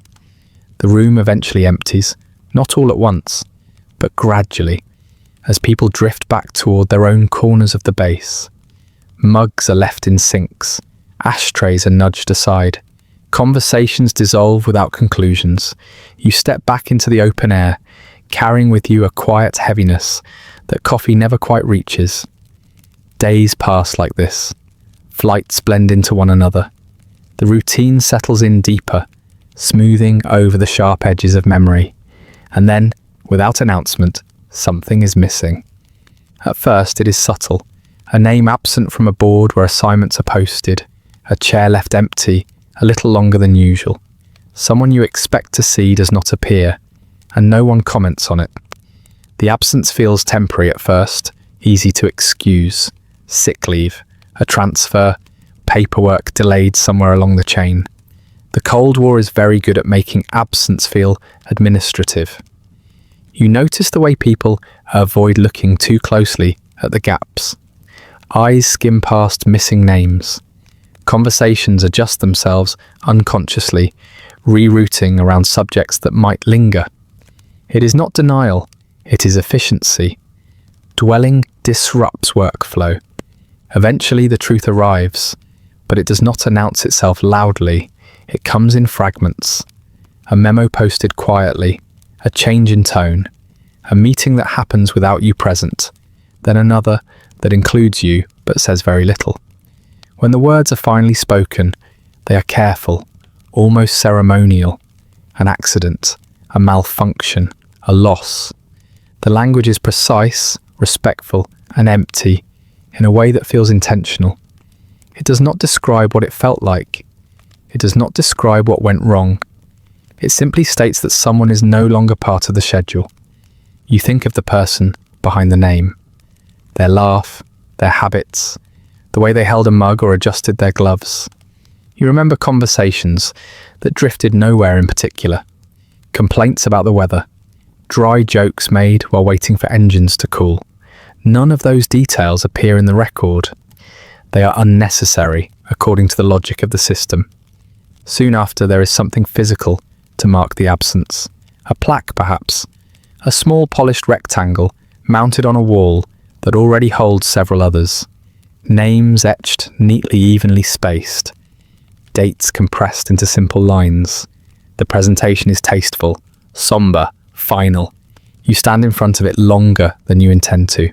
The metal catches the light just enough to reflect your own face back at you, distorted slightly by the curve.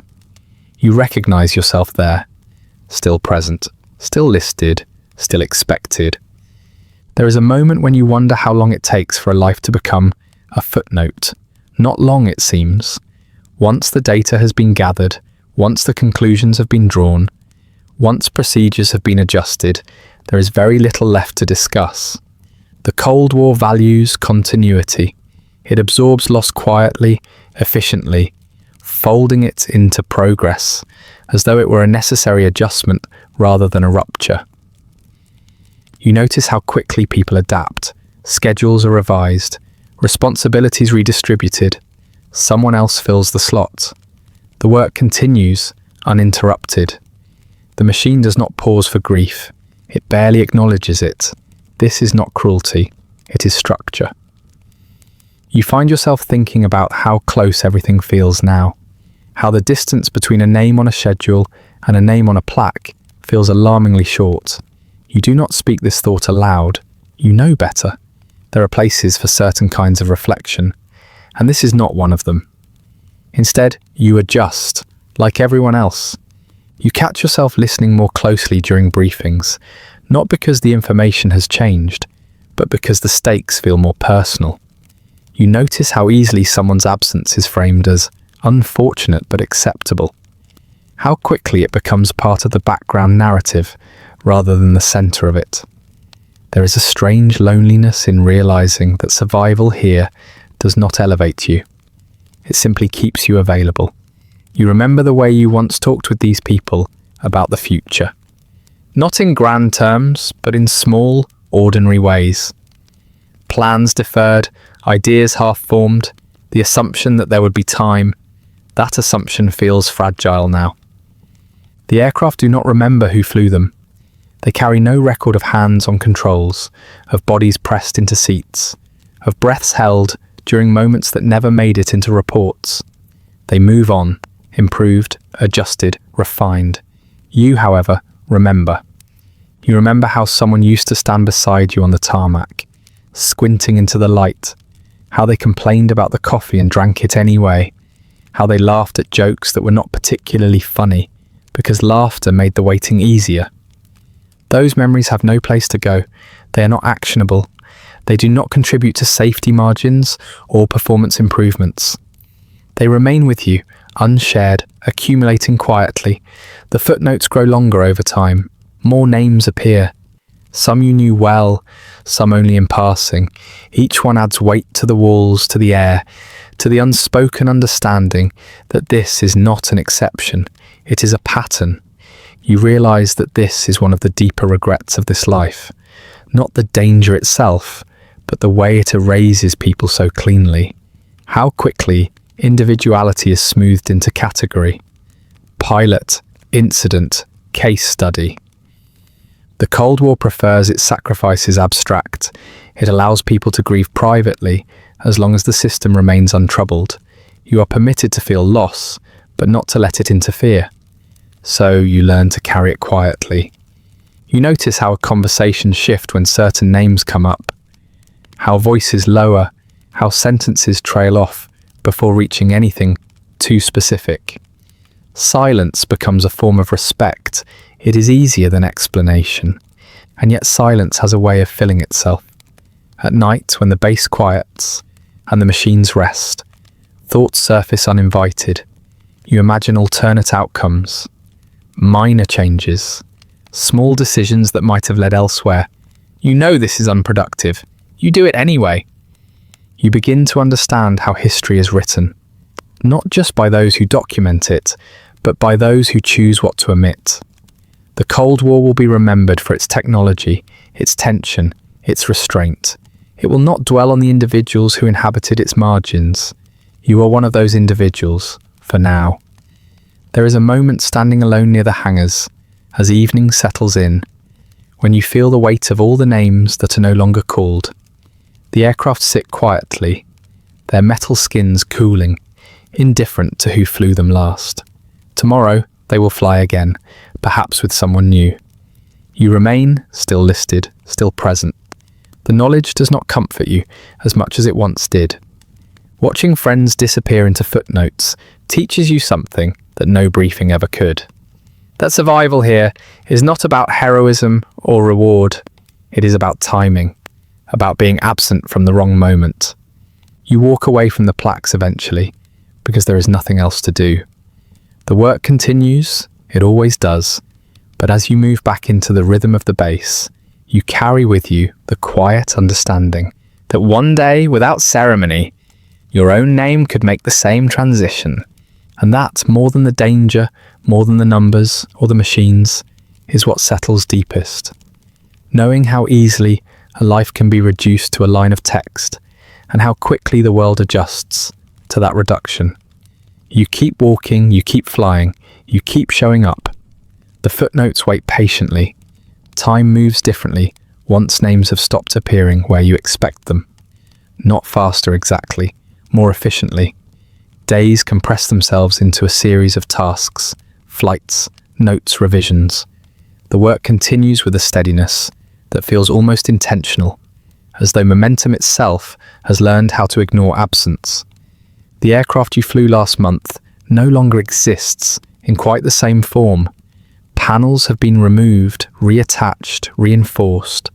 Control responses adjusted by small but meaningful degrees. Software rewritten, hardware replaced. The machine has learned from you without ever acknowledging your involvement. You stand beside it sometimes, watching technicians move with practiced confidence, hands disappearing into access panels that once felt mysterious. They speak in precise terms, referencing data gathered at altitude, trends identified in behavior, improvements already implemented. Your experiences have been translated into figures and diagrams. Sensation has become information. There is satisfaction in that, at least in theory.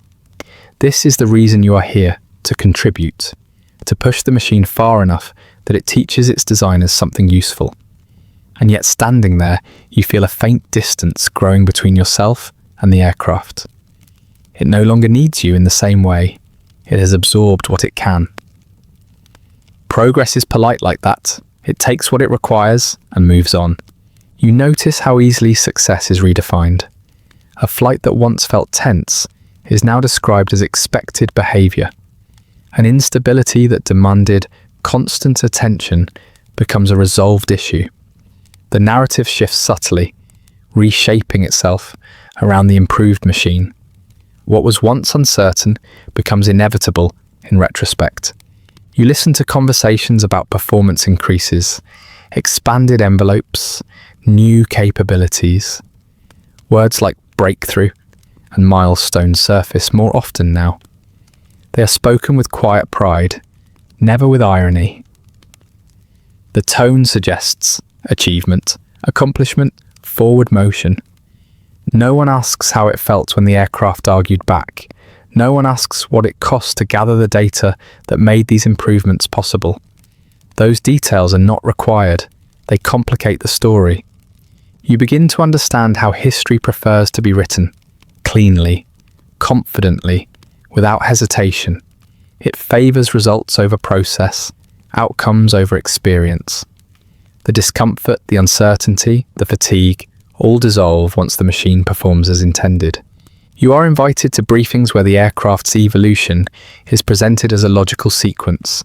Slides advance smoothly. Graphs trend upward. The language suggests inevitability. This was always where things were heading, the narrative implies. The risks were managed, the challenges overcome. You sit quietly, recognizing fragments of your own memory transformed into polished conclusions. The moments that once demanded full attention now appear as annotations. You wonder whether anyone in the room truly understands how fragile those moments felt while they were happening. Progress does not pause to reflect. It has schedules to keep. The Cold War thrives on this kind of momentum. Each advancement is framed as necessary, justified by the existence of other advancements elsewhere. Speed answers speed, altitude answers altitude, capability answers capability. The cycle feeds itself. You are aware of how easily people disappear within this system. Not dramatically, not cruelly, simply through relevance. Once your particular experiences have been extracted and refined, your role becomes less central. Others take your place. New pilots arrive, younger, sharper, eager to fly machines that feel more stable because of what you endured. You watch them prepare, recognizing the familiar mixture of confidence and uncertainty in their movements. They trust the aircraft more than you ever did at that stage. Why wouldn't they? It has been improved, tested, proven. They are not wrong, and yet you feel a quiet detachment as you observe them. A sense that something essential has been left behind, smoothed out in the name of reliability. You think about gratitude and how little space it occupies here. Progress does not express appreciation. It does not look back. It advances, carrying forward only what is useful. Everything else is discarded quietly. This realization does not arrive with bitterness. It settles more like acceptance. You understand that this is how large systems function. They cannot afford sentiment. They must prioritize function over feeling. Still, there are moments when the absence of acknowledgement feels heavy. Not because you seek praise, but because the work demanded something intimate from you. Attention, endurance, a willingness to sit inside uncertainty longer than is comfortable. That offering disappears once it has served its purpose. The aircraft continues to evolve. New variants emerge, each one sleeker, more capable, more forgiving. The older models are retired or reassigned. Their quirks become footnotes in development histories.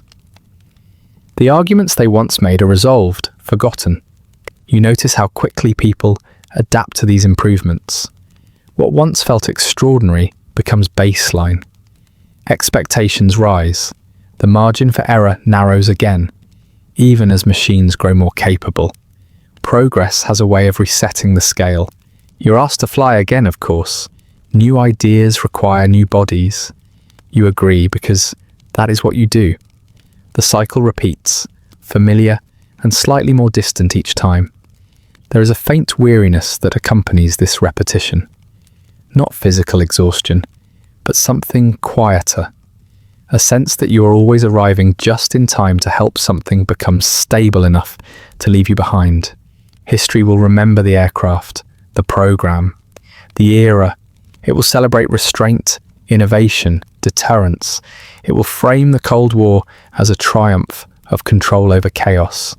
It will not linger on the people who carried that control in their nervous systems, who learned to read vibrations like language, who trusted safety systems designed to fail last.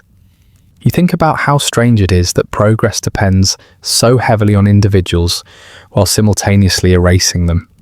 The data accumulates, the graphs smooth out, the narrative improves, and you remain older in ways that do not show on paper. There is no ceremony when progress moves past you, no announcement. One day, you simply realize that your input is no longer essential, that your experiences have been absorbed, distilled, and rendered obsolete by refinement. This understanding brings a particular kind of regret. Not regret for having participated exactly, but regret for how quietly that participation fades, for how little room there is to acknowledge the human cost of advancement. You walk across the base as evening settles, watching the hangars glow under artificial light. Aircraft sit in ordered rows, ready for tomorrow's work. They look confident, complete. They give no indication of the uncertainty that once shaped them. You feel a familiar mix of pride and distance. Pride in having contributed, distance from what that contribution has become. Progress does not ask how it felt. It does not ask who paid. It moves forward, carrying only what it needs. And you, having given what was required, stand just outside its path, aware that this is both the point and the cost of the life you chose. The realization does not stop you from continuing. It simply changes the way you carry yourself as you do. This is why regret here never announces itself loudly. It does not protest, it does not demand recognition. It settles quietly, alongside the understanding that progress will never look back long enough to say thank you. It will only keep going. It begins quietly, this humour. Not as laughter, not at first, more like a soft shift in perspective, the way a sound changes pitch when you move your head just slightly. After enough flights, enough briefings, enough careful explanations of why this risk is acceptable and that one is necessary, something in you loosens. Not your attention, not your discipline, something else. A seriousness that once felt essential begins to feel optional. You notice it during moments that should be solemn, a chart projected on a wall, lines smoothed into elegance by careful averaging, a discussion about performance gains so small they need decimals to exist, a statement delivered with conviction about how this new adjustment changes everything, and somewhere inside you a thought rises uninvited, light and almost inappropriate. All this for that. You do not say it out loud, you smile instead, a small smile easily mistaken for agreement. The humour of survival is not cruel. It does not mock the work or the people doing it. It simply recognises scale, the mismatch between what is asked of you and how it is justified. You strap yourself into machines that exist on the edge of certainty, accept conditions your body was never meant to endure, and do so in service of marginal improvements that look impressive only when graphed. There is something faintly absurd about that, and once you see it, you cannot entirely unsee it. The laughter comes later, shared with others who understand the joke without needing it explained. It surfaces in the corners of conversations, in the timing of remarks, in the way someone pauses just long enough before responding. It is not the laughter of carelessness, it is the laughter of recognition. You stand beside another pilot, watching technicians fuss over a component that has already been replaced twice. Someone mutters something dry about perfection being a moving target. Someone else responds with a comment about targets being easier to hit when they stand still. The laughter that follows is quiet, brief, and immediately contained. No one wants it to travel too far. This humour is careful. It knows its place. It helps you survive not just physically, but mentally. It creates a thin layer of distance between you and the weight of what you do. Without it, everything would feel too close, too heavy, too demanding of reverence. Humour allows you to acknowledge risk without letting it dominate your thoughts. You begin to notice how often it appears in unexpected places, in the way someone refers to an aircraft as mostly cooperative, in the way a test flight is described as educational, in the understated tone used to describe a moment that could have ended very differently. Language bends slightly, accommodating the need to cope. This is not denial. It is compression, a way of fitting something large into a space that can be carried. The Cold War has its own sense of humour too, though it rarely admits it. The entire conflict is built on the premise that nothing should happen, and yet everything must be prepared as if it might. Vast resources devoted to preventing events that are never supposed to occur, careers defined by readiness rather than action, machines perfected for scenarios everyone hopes remain hypothetical. From the cockpit, that contradiction feels strangely intimate. You live inside it, you embody it, you risk your life to ensure that no one else ever has to. It is difficult not to see the irony in that. You laugh sometimes at the language used to describe danger. How interesting can mean alarming, how non-nominal can mean barely controlled, how within expectations can mean no one is quite sure what happened, but it ended without incident. These phrases become part of your vocabulary, and with them comes a shared understanding. When someone uses them, you hear what they are not saying. The humour lies in that gap. You find yourself telling stories, carefully edited for tone. Not to impress, not to alarm, but to illustrate something small and human about the work. A moment when an instrument behaved oddly. A time when a checklist proved less helpful than intuition. You tell them lightly, with a touch of irony, and people nod. They recognise the pattern. These stories are never about heroism. They are about persistence, about getting through another flight, another test, another cycle of preparation and execution. The humour keeps them grounded, prevents them from becoming something heavier. You realise that without this humour, the work would be unbearable. To take every risk at face value, to treat every flight as a potential tragedy, would grind you down quickly. The mind needs relief. It needs a way to acknowledge danger without drowning in it. So you laugh, not loudly, not carelessly. You laugh in measured doses, at appropriate moments, with people who know when to stop. There is an odd comfort in this shared absurdity.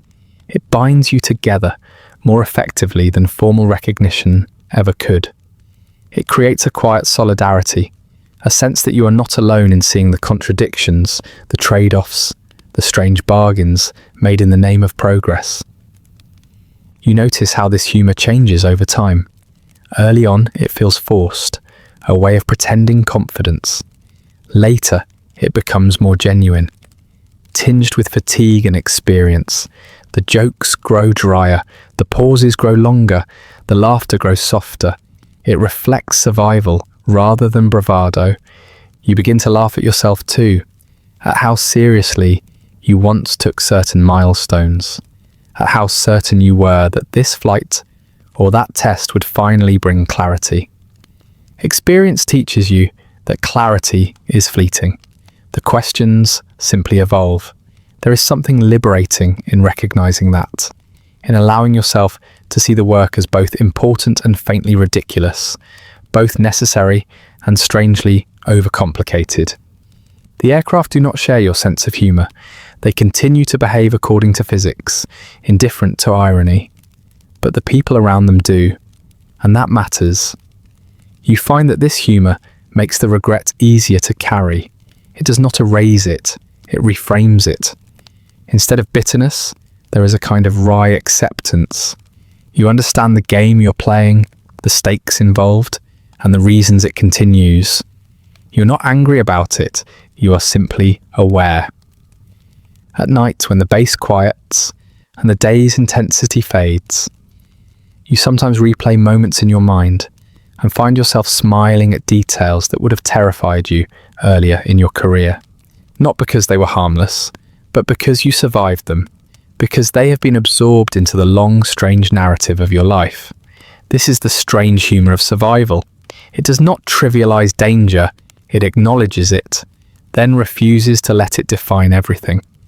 It is a coping mechanism refined over time, shaped by repetition and loss and progress that never pauses to ask permission. It allows you to keep showing up, to keep strapping in, to keep contributing without being consumed by the weight of it all. And perhaps that is why it feels tinged with regret, because you know that this humour exists only because the situation demands it, because the work requires you to find lightness in places where none should be necessary. You laugh at the absurdity of risking everything for smoother curves on graphs, not because the curves do not matter, but because you have learned how disproportionate the exchange can feel, how much is asked and how quietly it is taken. The laughter fades quickly, as it always does. The work remains, the aircraft wait. The numbers continue to improve, but for a moment, shared between those who understand, the humour creates a small pocket of relief, a reminder that you are still human, still capable of seeing the larger picture, still able to find something gently ironic in the machinery of survival. It does not make the regret disappear, it simply makes it bearable. And that, you have learned, is often enough. At some point, without any clear moment to mark it, you realise that the aircraft are no longer aging with you. They are renewing themselves. You are not. The hangars look brighter than they once did. Paint is cleaner. Lines are smoother. Panels fit together with a confidence that earlier machines never quite achieved. The slogans changed too, printed neatly on briefing slides and safety posters. Words like reliability, next generation, proven performance. They sound reassuring, almost optimistic. And yet when you stand close enough to feel the warmth of metal after a flight, the same tension hums beneath the surface. New pilots arrive with crisp flight suits and careful enthusiasm. They move differently than you did at that age. Faster, lighter. Their confidence has not yet learned restraint. They listen attentively when you speak, though you can tell they are translating your words into something less heavy than you intend. They trust the machines more than you ever did. That trust is not misplaced. The aircraft are better now. The controls respond more cleanly. The systems correct themselves before problems fully emerge. Warning lights are clearer, displays more intuitive. Much of what once demanded constant attention has been smoothed into automation. But the danger has not left. It has simply changed posture. You watch these newer pilots prepare for flights, recognizing gestures you once made without thinking. The way they check straps, the way they rest a hand on the fuselage as if testing the aircraft's mood. You notice what they do not yet notice, how easily they believe that refinement equals safety. You do not correct them directly. Experience has taught you that understanding arrives on its own schedule. Time passes in increments that feel increasingly uneven. Some days stretch long and heavy, others vanish entirely, swallowed by routine. You mark years not by calendars, but by aircraft variants. By which model replaced which, by which improvements were considered revolutionary at the time. Your body begins to register things your mind once ignored. A stiffness in the neck after long flights, a dull ache in the lower back that lingers longer than it used to, fatigue that does not disappear with a single night of sleep. These are not injuries, they are accumulations. The machines, meanwhile, reset themselves. Components are swapped out, software updated, worn parts replaced before they fail. The aircraft never grow tired, they only improve. You find yourself becoming the oldest variable in a system that prizes consistency. There is a quiet irony in that. The more advanced the machines become, the more obvious your own limits feel. Where once you adapted easily, now you must be deliberate. Where once reflexes were instantaneous, now they are measured. You compensate, of course. Experience fills some of the gaps. You recognize patterns sooner. You anticipate problems before they announce themselves.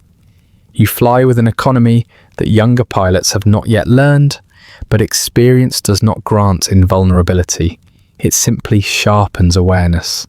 You notice how briefings have changed over the years. The tone is smoother now, more confident. The language suggests mastery. The unknowns feel smaller, more contained. And yet when you listen closely, you hear the same careful phrasing beneath the polish. The same avoidance of absolutes. The same quiet acknowledgements that not everything can be predicted. The Cold War's logic remains intact: deterrence, advancement, superiority. The machines reflect that logic, growing sleeker and more capable with each iteration. The slogans improve, the brochures grow more convincing, the sky does not change. You still feel the same indifference at altitude, the same thin margin between control and consequence, the same quiet demand for attention that does not diminish with better technology. If anything, the expectation increases. The more capable the aircraft, the less tolerance there is for human error. You become aware that you are now teaching more than flying. Younger pilots watch how you move, how you speak, how you respond when something feels off.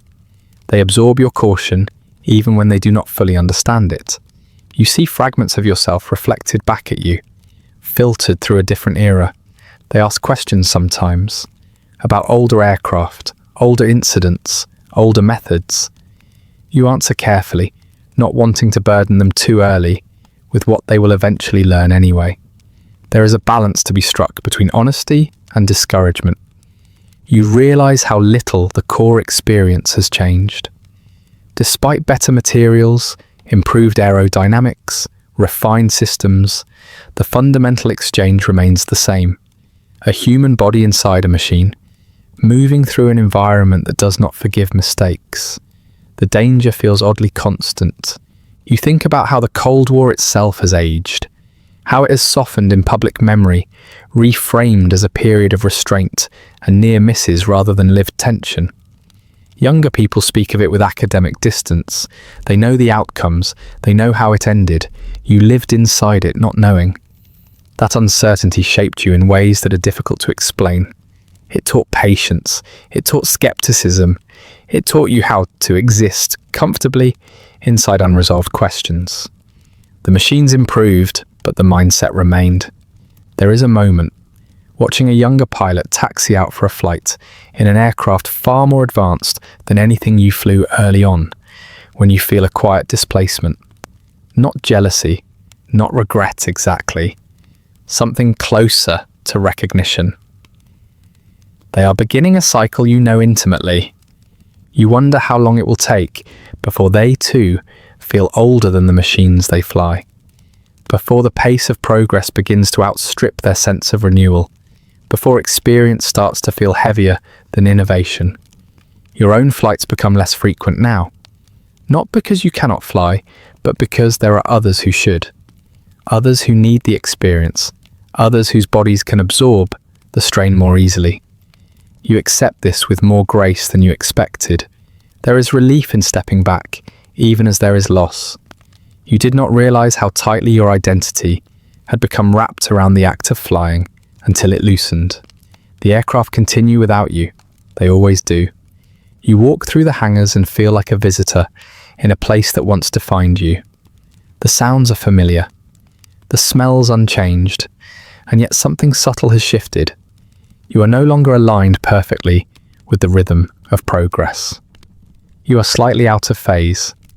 This is another reason regret settles quietly here. Not because you wish you had stopped sooner or continued longer, but because the work moves on without regard for your aging, and you must decide how to move with it. You find yourself remembering earlier days more often now, not nostalgically, but analytically, comparing how things felt then to how they feel now, noticing what has changed and what stubbornly has not. The danger remains, the margins remain thin. The consequences remain severe, only the machines pretend otherwise. As evening settles over the base, lights reflecting off polished aircraft surfaces, you feel the weight of time in a way that is neither dramatic nor sad. It is simply present. You have grown older than the machines, and in doing so, you have learned something they never will. Progress does not age, people do. And understanding that difference may be one of the quietest, heaviest lessons this life offers. The decision does not arrive all at once. There is no announcement, no single morning when you wake and know, with certainty, that this will be the last time. Instead, it settles gradually, the way evening replaces afternoon without asking permission. One day you notice that the thought of not flying no longer feels alarming. It feels quiet. You walk the length of the runway, more slowly now. Not because you must, but because you can. The concrete stretches ahead in familiar lines, worn smooth by decades of departures and returns. It looks unchanged, and in many ways it is. The runway does not age the way people do. It absorbs history without showing strain. Aircraft move in the distance, their shapes unmistakable even as designs have evolved. Sleeker noses, cleaner silhouettes, less exposed complexity. They taxi with confidence, engines humming evenly, as if certainty was something that could be engineered and installed. You stand just far enough away to feel the warmth of the exhaust as one passes, the air rippling briefly before settling again. That sensation stirs something deep in your body, not excitement, not longing, memory. Your body remembers everything. It remembers the pressure of harnesses pulled tight, the way your spine learned to interpret vibration as language, the subtle tension that lived permanently in your shoulders, even on days when nothing went wrong. It remembers how your breathing changed at altitude, how your heart rate adjusted before your thoughts caught up. No one ever taught your body how to forget. You watch another aircraft lift cleanly into the sky, its ascent smooth and controlled. From the outside, it looks effortless. You know how much work hides inside that illusion. How many hands, how many calculations, how many tolerated risks are wrapped inside that climb. And yet, as it disappears into the distance, you feel no urge to follow. That surprises you. For years, flight defined the way you measured time. Days were divided into before and after. Careers were marked by aircraft types, by test phases, by what you had survived long enough to see improved. Now, that structure loosens. Time begins to stretch differently. You take one last walk past the hangars, the smell of fuel still present, though it no longer clings to you the way it once did. Mechanics work with familiar focus, their movements precise and practiced. They glance up, nod politely, then return to their tasks. You are no longer central to this choreography. The aircraft will fly without you. They already do. That knowledge feels heavier than you expected, though not painful. It carries a kind of calm finality. Machines do not miss people. They incorporate what they need and move on. The Cold War itself did the same, evolving beyond the moments that once felt all-consuming. You think about the data you helped collect, the margins you helped define. Those contributions still exist, embedded quietly in systems that now behave more predictably. In that sense, you are still present, though only as influence rather than presence. History prefers it that way. As you step away from the runway, the sounds fade behind you. Engines become background. Voices blur into distance. The air feels different here, less charged, less expectant. Your body relaxes in stages, not all at once. It has learned caution too well to surrender immediately. There is a strange emptiness in this transition, but also relief. The constant readiness, the requirement to always be prepared for the unexpected, has shaped you deeply. Letting go of that vigilance feels unfamiliar, like setting down a weight you had forgotten you were carrying. And yet, even as you walk away, your senses remain alert. A distant engine note still draws your attention. A shift in wind still registers instinctively. The habits do not vanish, they soften. At night, long after the base has quieted, you notice how sleep comes differently now. Dreams still carry altitude and motion, but without urgency. The sky appears as a place of memory rather than obligation. You float rather than strain. You observe rather than intervene. Your body remembers every flight, but it no longer demands that you return to them. There are moments when you catch yourself reaching for routines that no longer apply. Checking the weather out of habit. Noting the time with the reflex of someone who once measured days in takeoff windows. These habits fade slowly, leaving behind a gentler awareness of time. People ask what it was like sometimes, not with the curiosity of engineers or historians, but with the vague interest reserved for experiences that feel safely distant. You answer carefully. You speak of focus, of responsibility, of long days and quiet routines.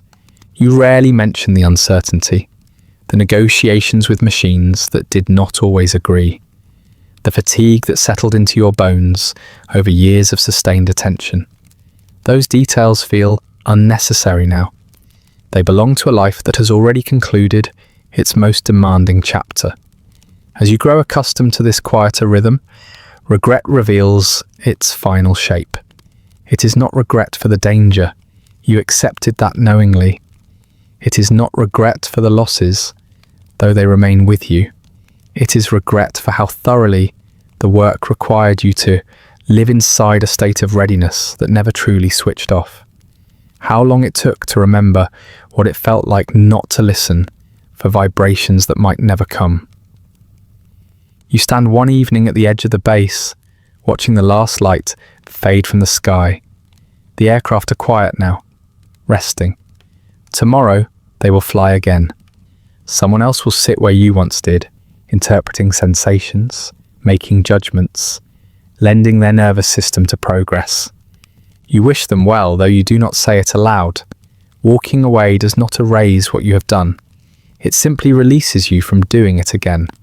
That distinction matters more than you expected. Your body carries the memory forward, in the way your posture shifts when you hear certain sounds, in the way your breathing slows instinctively when tension rises, in the way you remain calm in situations that unsettle others. These are not things you can return or discard. They are the residue of a life lived at the edge of certainty. The engines fall silent behind you, but the imprint remains. You carry it with you into ordinary days, into quieter rooms, into a future that no longer requires you to prove anything. The aircraft will continue to improve. The stories will continue to simplify. History will continue to move forward. And you will continue too, changed, aware, finally allowed to exist without being measured. Leaving the runway for the last time does not feel like closure. It feels like release, a gentle uncoupling from a role that demanded more than it ever promised to give back. You walk away knowing that progress will not look for you once you are gone. It never did. What remains is this: a body that remembers, a mind that understands, and a quiet acceptance that some work shapes you permanently, even after you have finished doing it. The runway fades behind you, the sky darkens above, and for the first time in a long while, you do not feel the need to climb toward it. And that brings us to the end of tonight's story. Feel free to like, subscribe, or leave a comment with another forgotten corner of history you'd like explored next. If you'd like early access to more of these quiet descents into forgotten history, ad-free audio of the episodes, or just want to support the show, there's a link to the Patreon in the description. If you're listening on a podcast app, a rating or review helps more people find their way to these stories. And special thanks to the supporters who make this show possible, including our chroniclers, Andrew S., Rich Davis, and Leslie Schofield. Sleep well.